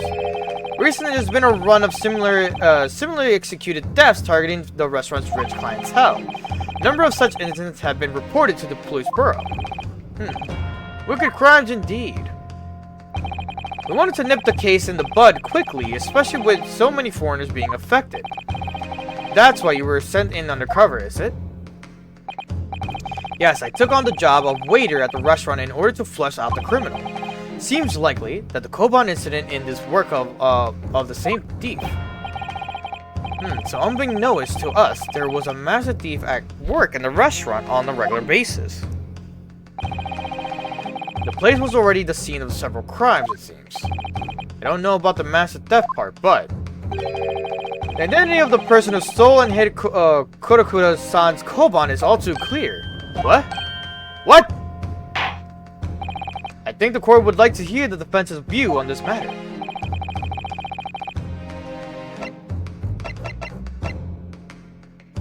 Yep. We're almost there, chat. Almost up to the end. Obviously, it can only be you. Sergeant Iyasenosa! How? How dare you? You monster! Monster? I stole that Koban, did I? I'm the master thief of La Carnival, am I? You're seriously accusing me of these crimes, Cadet. But it wasn't me. It was Aido. Aido's the mastermind behind it all. The babe.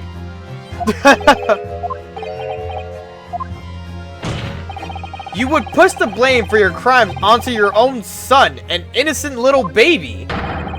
It's you who's the monster, Sergeant Nosa.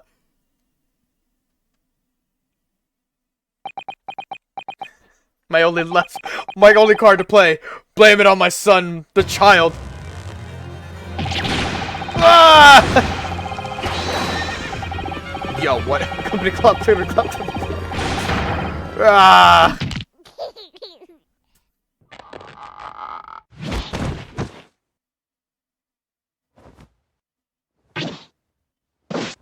Fucking what? Nippon Imperial Army Sergeant Iyasenosa prepared to stand down in the Supreme Court, sir. Love the baby doing the salute. 07.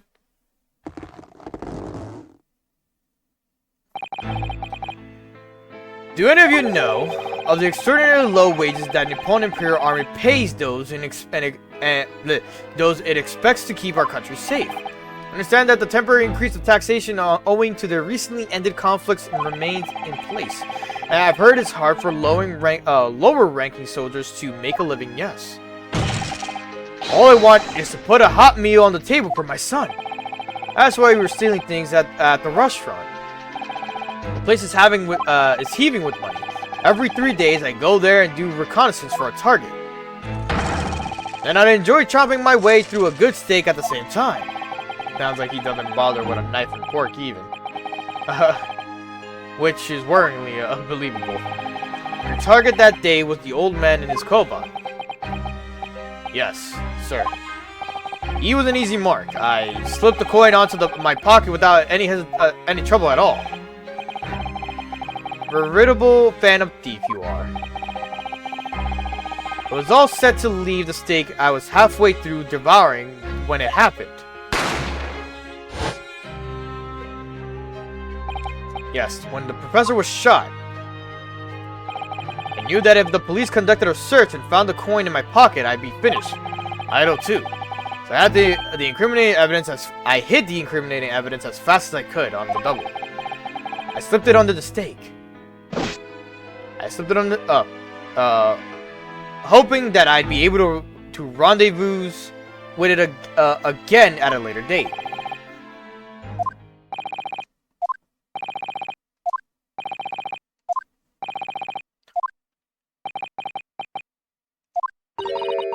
This is ridiculous. Perhaps you could carry on with this absurd prattling in your own time. Oh, Miss Brett. Oh, of course, dear lady, of course. How rude of us. I'm quite sure there's no need to detain you any longer at all. May the esteemed gentlewoman please be excused, Your Excellency. Indeed.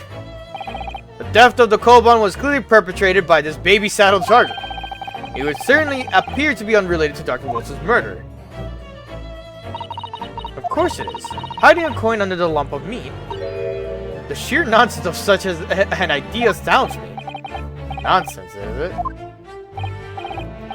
Well, ugh. And as for picking up your steak and biting it in without using a knife or fork, it's beyond nonsense, pure madness. Very well, now all the questions concerning this witness testimony have been answered. I see no further justification for detaining her. Miss Brett, you are free to leave. Thank you, Your Excellency. Good luck, everyone. And good day.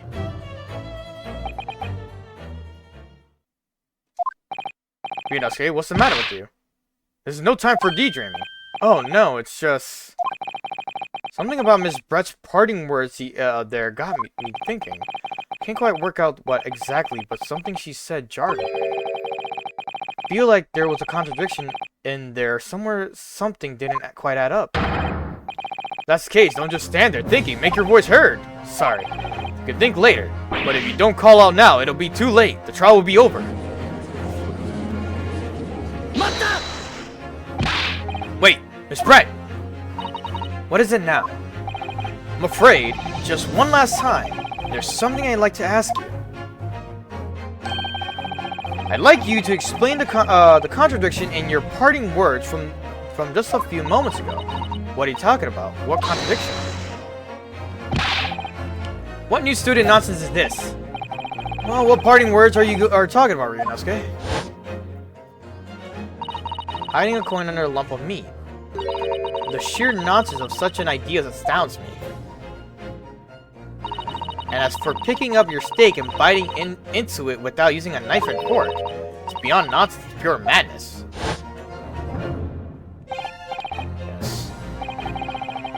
Yes, I'm right. What she said there exposed an undeniable contradiction.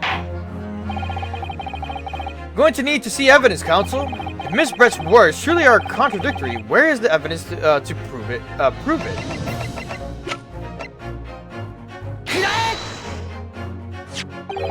The steak that Miss Brett had been eating before the professor was killed. Yes, go on. More accurately, Your Excellency. The steak that was on the victim's table just before the professor was killed. Now you're just splitting hairs. Not true. Doesn't something about the steak strike you as very unnatural? Unnatural? What on earth do you mean? It's extremely obvious. I'm talking about the shape of the edge where it's been eaten. I see you've noticed it too, Miss Brett. Notice what exactly, Counsel? Just a few moments ago, Miss Brett claimed no Englishman could even contemplate picking up a steak and biting into it without using a knife and fork. Of course she did. She's a refined English gentlewoman herself. Then take a good look at the steak in particular, the edge where it's been eaten. They're bite marks. As you can see, there are clear, defined barbaric teeth marks there.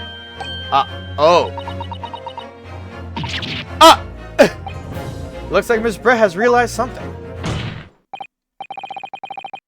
So, if the witness, as she claims, wouldn't contemplate eating anything without using a knife and fork, there shouldn't be teeth marks in the steak at all. But what is your actual point? Perhaps the delightful Miss Brett was... Oh, okay.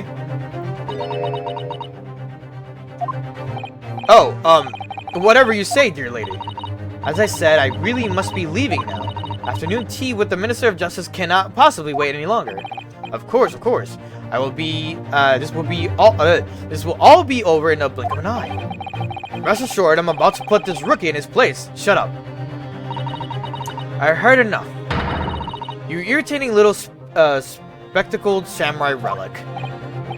Oh, of course. Dear lady. What's the matter, Miss Brett? Have we ruffled your feathers?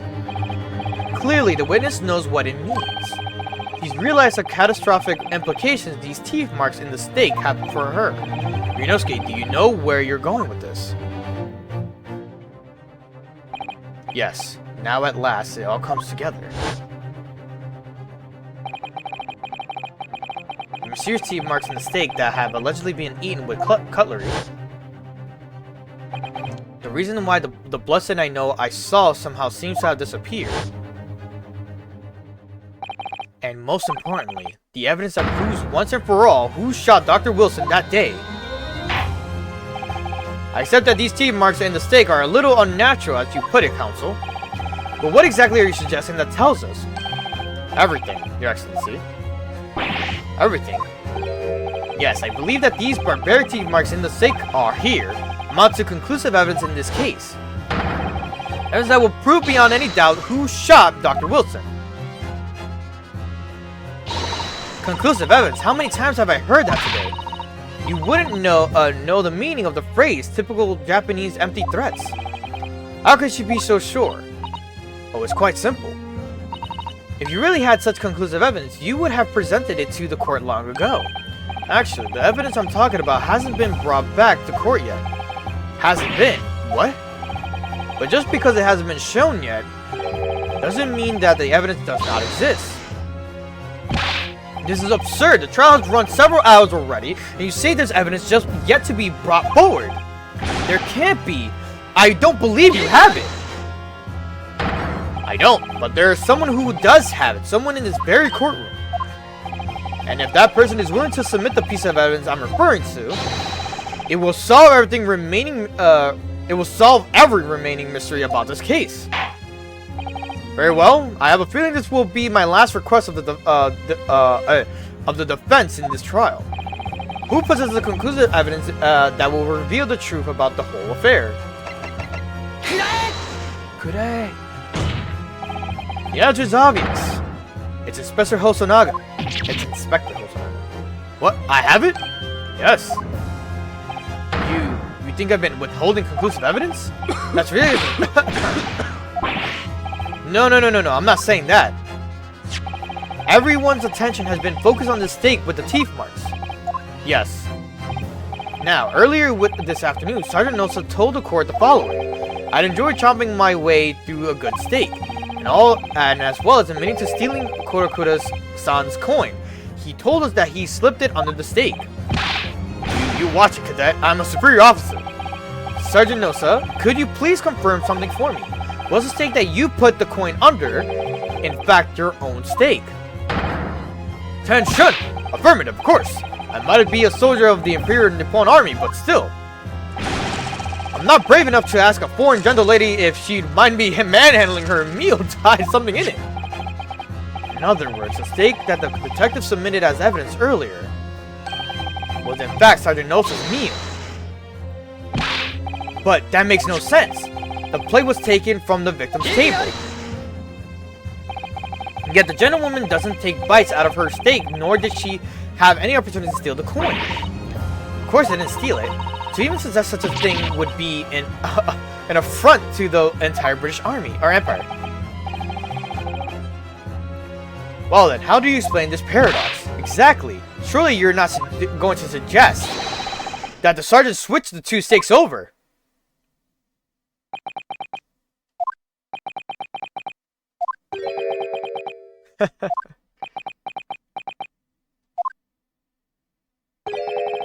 You did switch the plates?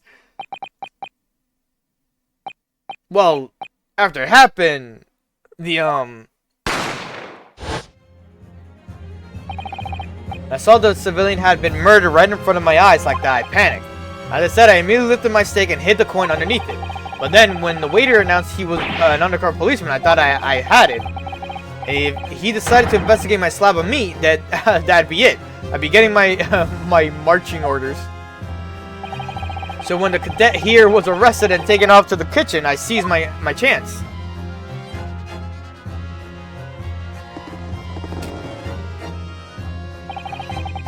Military precision and timing. I switched my steak with the one on the foreign lady's table.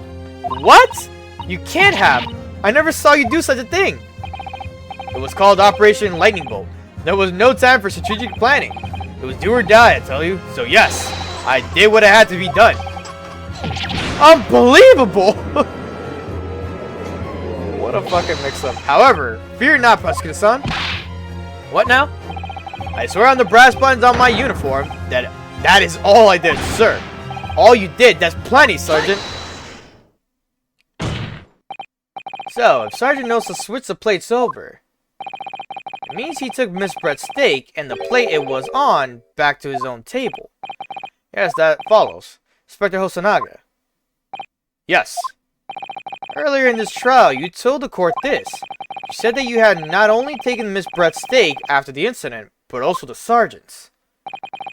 There's preserved evidence that to preserve evidence you had taken both.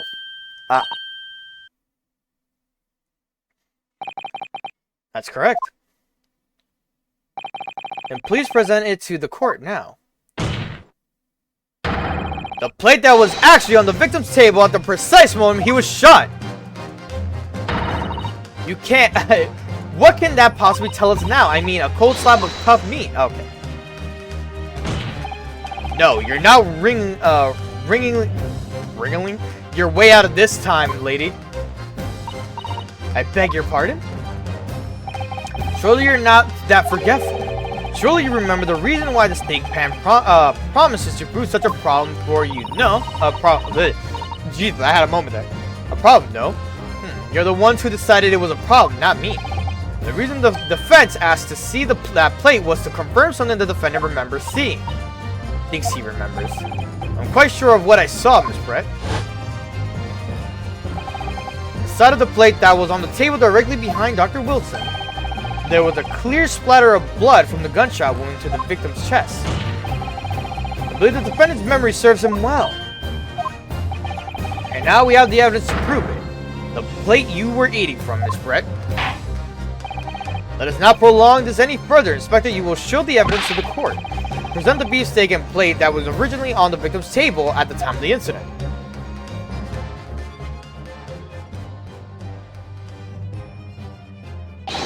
Yes, sir.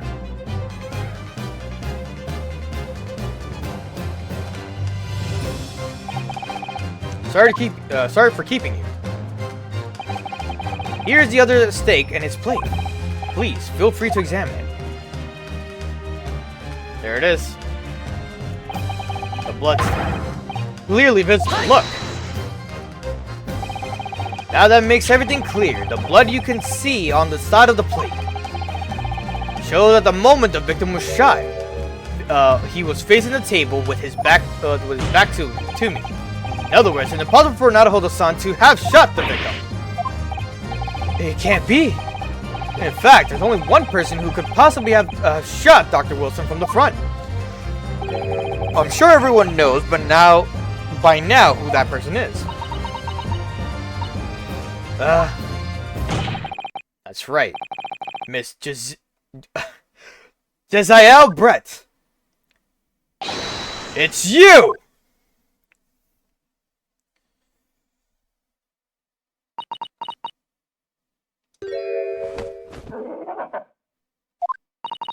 Outdone by a Japanese. Me, by a Japanese schoolboy. No, no, no. Well, it's a real swan.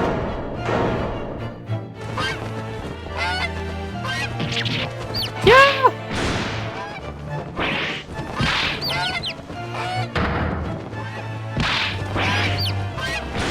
We're all just watching like, what the fuck?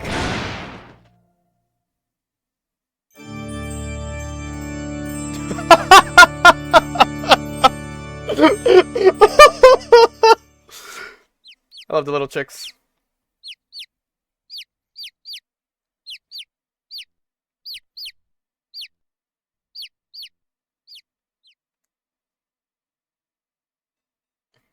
That swan is very tamed, for the most part. Please excuse me. Please excuse my little outburst. I briefly lost my composure.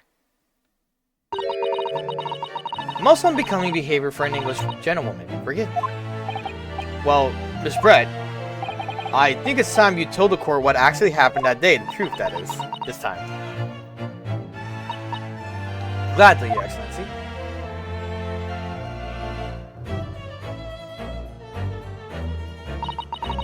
It was I who took the professor's life using Carrere. As you surmise, I chose that particular day for one very important reason. The professor had a dental appointment for the extraction of one of his teeth in the morning. So you plan to kill the professor, knowing that no trace of poison would be found in his water, because Carrere is unheard of here in Japan. Yes.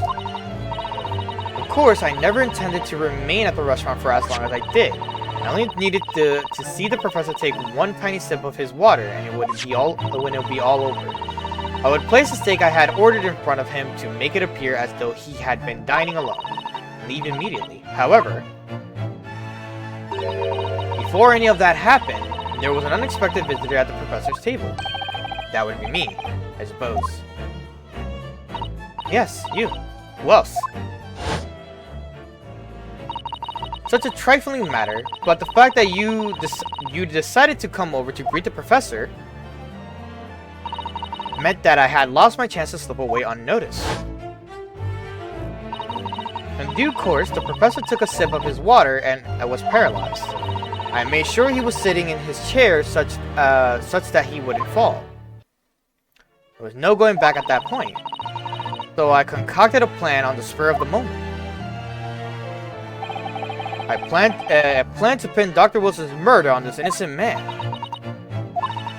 I happen to know what the professor always carried, that the professor always carried a gun. Decided to use that fact to my advantage. I had the bottle of Carrere in my handbag, and my own pistol concealed under my skirt. Under your skirt? So I was right, there were two guns. Yes. Then I finished my coffee and got up to leave. That's when I noticed the professor's gun, which you had presumably placed on the floor. Place where you were sure that I would notice it. And everything went according to plan. You noticed the gun as I intended. And then, just as you were bent down to pick it up,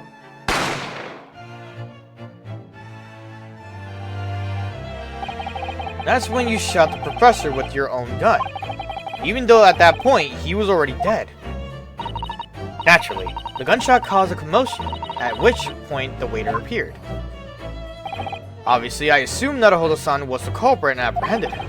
Took him to the pantry that adjoins the kitchen and locked him inside.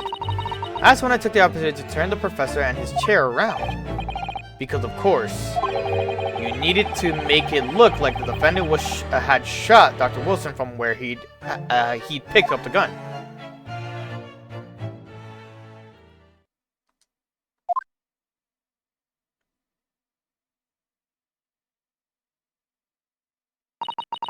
So there you have it. That is the entirety of my misdemeanor.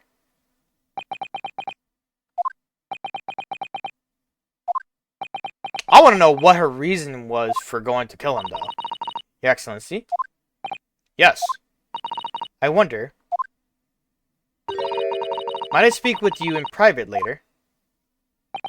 I shall call on you. Thank you. Good day then, everyone. I hope you can forgive me, Naruhodo-san.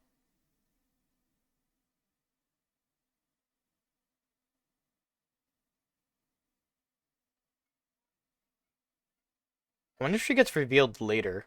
It would seem the trial has finally run its course. I presume the prosecution is in agreement. This can't be. Takasuchi Aoichi does not lose. Not the likes of this rookie student. You'd better start getting used to a tough opposition. Ryunosuke Naruhodo. Yes. This insult to the Aoichi family name will never be forgotten.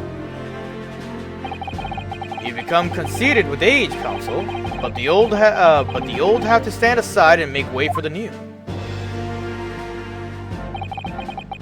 It's the way of the world. May you never forget that.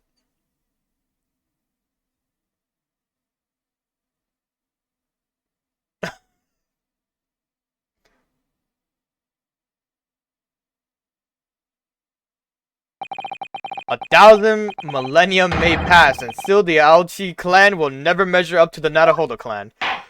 Damn! Damn, that shit's fucking sick. That shit was sick. I don't care what anyone says. That shit was a dope line. That whole scene is a line. That whole thing was cool. I don't care what anyone says. Oh shit, that shit upset the premise. This trial in the Supreme Court of Japan will, I believe, go down in history as the start of a new chapter in our country's judicial system. Despite being summoned as the accused, you, Ryunosuke Naruhodo, presented an excellent case. Thank you, Your Excellency.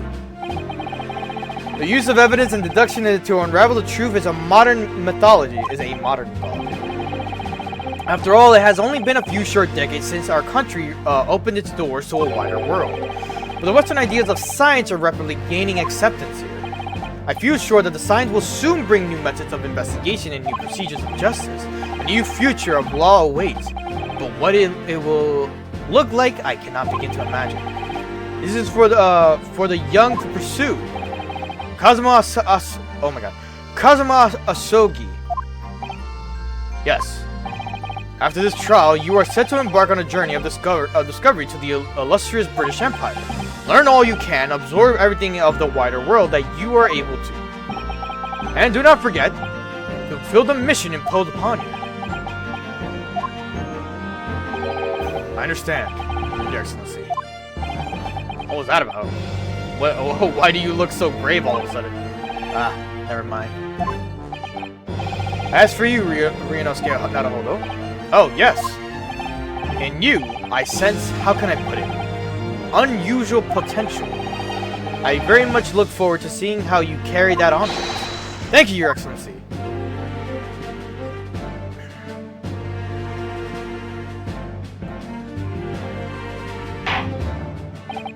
It is time to deliver the final verdict. I hereby find the defendant Ryunosuke Naruhodo not guilty.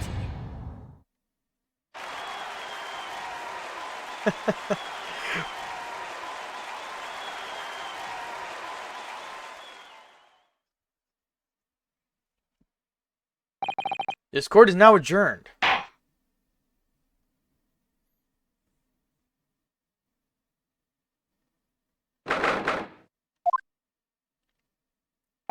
I can't believe it. I can't believe what's happened. I made it. I defended myself and made it through that horrendous trial. Ryunosuke, you finally pulled it off. Congratulations. Well, I couldn't have done it without you. Thank you, cousin. No, it was a pleasure to watch you at work. So, you owe me an extra large sukiyaki from the place on Yume University Street. Don't forget. Good afternoon. All your hard work has certainly paid off. Congratulations to both of you for proving Naruhodo-san's innocence. Our trusty judicial assistant. You worked hard for that result too, you know? Oh no, I didn't do anything. Thank you so much. If we hadn't had that research report of Miss Brett's, I don't know how things would have turned out.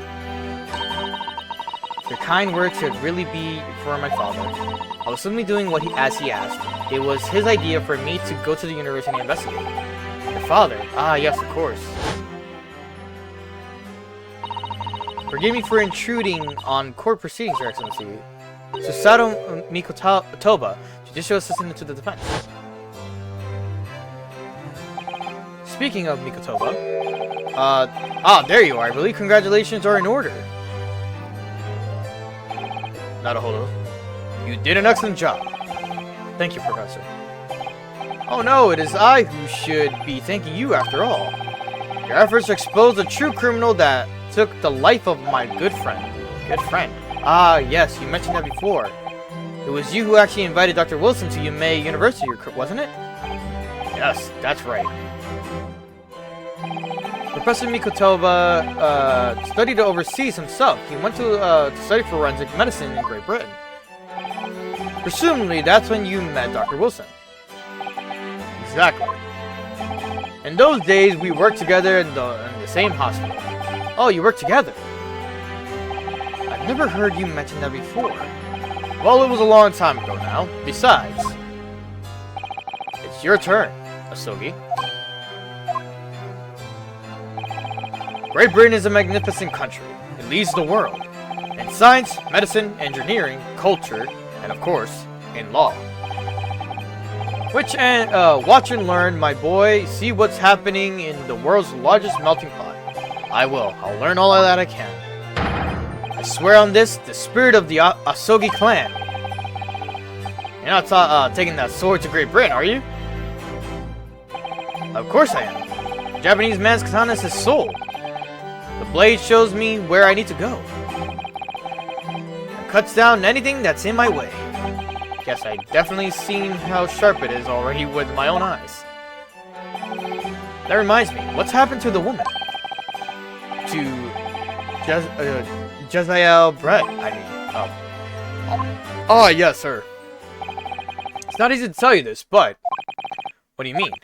Surely she's going to face trial herself now. She's the true culprit, after all.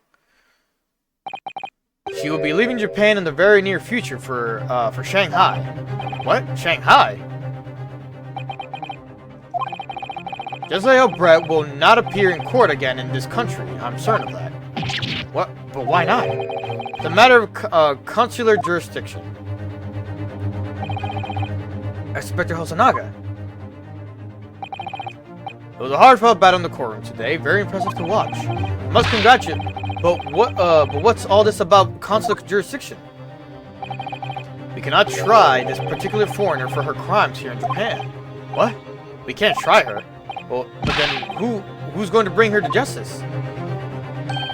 A British consular court will hear her case somewhere far away, where our voices can't be heard. Why a consular court? Professor, I simply don't understand. I thought consular courts were a thing of the past, now that we've signed the friendship treaty. Yes, in normal circumstances, you're right. Then, so long as this is not a serious incident of a highly political nature to our respective governments, they can't invoke a consular court just like that. Oh, can't they? Yes, she's a student, but it doesn't justify our governments making secret agreements about her fate, does it? Something strange is going on. So Miss Brett can't be held accountable for her actions here in Japan. I'm afraid that for the young student, today's trial was nothing more than a game all along. There was never any danger of comeuppance for her. I don't believe it. The British government's Foreign Affairs Ministry has demanded that we hand over custody to Miss Brett. They're obviously taking this case of foreign student committing murder very seriously. But it's all going to change from now on. We can make a change. This is a time of great turmoil. This new era heralded by the start of the 20th century. One day, I have no doubt, that woman will receive the judgment she deserves. That woman will receive the judgment she deserves.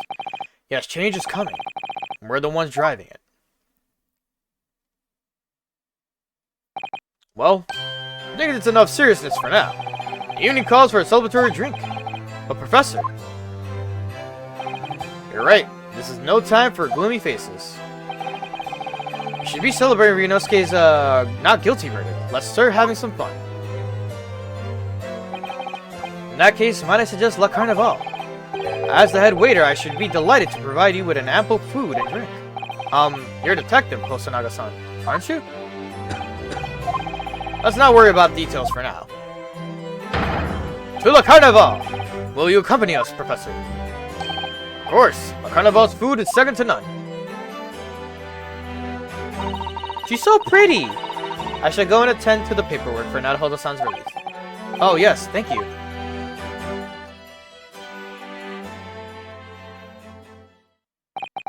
So Jezzael Brett won't be tried here. I suppose that means I'll never know. I'll never find out why she killed Dr. Wilson. Ah, okay, there you go. That's what I also wanted to know. Kazuma. Yes, Ryunosuke. I just wanted to say thanks again, that's all. You really saved my skin today. I didn't do a thing. You were the lawyer in there, weren't you? Defense was all your own work. Your skills made a difference, though. One day, I bet you'll be the best lawyer in the world. Not so sure about that. To be honest, something kept occurring to me over and over again during that trial. I couldn't help thinking that maybe you're the one destined to become a great lawyer. not me. What? Come on, be serious. If I helped you today, it was only right as at the very start of the trial. But you have natural talent for it, for being a defense lawyer. Oh no, not me. All the tense verbal combat, I never want to go through that ever again. I did what you told me to do, that's all. Because I knew I could trust you. That's the point. Sorry? What do you mean, that's the point? Listen, Ryunosuke. Do you know what the most crucial weapon is that any lawyer needs in order to win? Knowledge of the law? No. The ability to believe. To believe? To believe what? A defense lawyer has to fight for his clients. He has to believe in them at all times. Like you believed in me when I said I didn't do it. I'm human, just like you. I don't have some superhuman ability to know the truth. But you have to make a choice about what to believe in and stick to it when you're defending someone. Sometimes in the courtroom, you can really be backed into a corner. But being able to remain faithful to what you chose to believe in then, well, that's not something that anyone can do. It takes a special kind of person. Believing in your client. Just look at today's trial. I'm a student lawyer with precious little real experience. But you never stood believing in me. Well, you faced seemingly hopeless situations time and again, and you never stopped looking for the truth. In the end, you found it through your own efforts and because you never stopped believing in me. Thanks, Kazuma.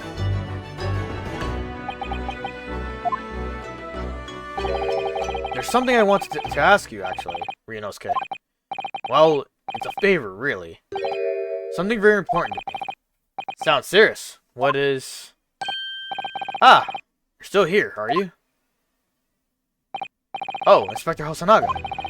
I arranged some rickshaws for us. Let's go. Thank you. We'll be right there. Let's pick up the conversation again later. We should be celebrating right now. Your first court victory. And your study tour to Great Britain, don't forget. Ah, yes, that's it. Fucking, them talking about, like, food and stuff, or getting food, kind of got me hungry. My very first trial came to an end. Kazuma. Professor Mikotoba. Susato-san, who acted as my assistant. Inspector Hosonaga, who didn't really play much of a part, but still. It was because of the help and support of all these people that I managed to get through that trial. More importantly, Kazuma hadn't yet managed to ask his favor of me. Little did I realize just how much it would change my life. What is happening in the background?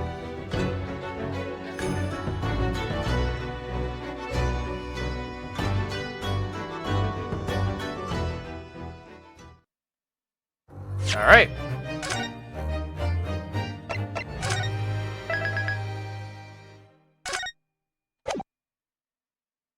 Alright, episode 2. Return to Charleston, yes. So, this is where I'm gonna call it here for stream.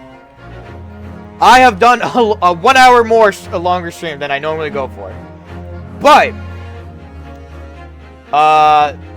today was an event on some real shit. Today was like real, like crazy. Where is he? Yeah. Once again, to Tamar Takeshi Oda, the voice actor to Ryunosuke Naruhodo, the English voice actor, randomly rating me. Be it if he is him, if he isn't him, I still appreciate the big raid that occurred. It was really really nice of that because I didn't expect that, and all the people who came along said hello, just chilled out for a moment with me. Appreciate that in every way of the word. It was such an honor in every way. But hey, I think that was a fun time. This already is great in my opinion. The Great Ace Attorney, already great, straight up. I'm already like into it. I hope for next stream on Thursday, it goes well. We have 3 parts for investigation on that one, and that's all it is for that whole chapter. But I do hope it'll be a fun time to go for it. As for... Let's see. Oh, schedule. Tomorrow, I am playing Pokemon X and Y. I think I need to train. I'm not sure yet. Pokemon X and Y is tomorrow. I think it'll be the final stream that we do for X and Y because I fight the champion actually. And then Saturday we're continuing Final Fantasy VII. So that's the schedule switch. Pretty much, Final Fantasy takes over Saturday, and Phoenix Wright or the Phoenix Wright games take over Thursday. No, it's a weird sudden change, but I kind of wanted to change it up for a while, and I finally just decided to pull the trigger for it, so there you go.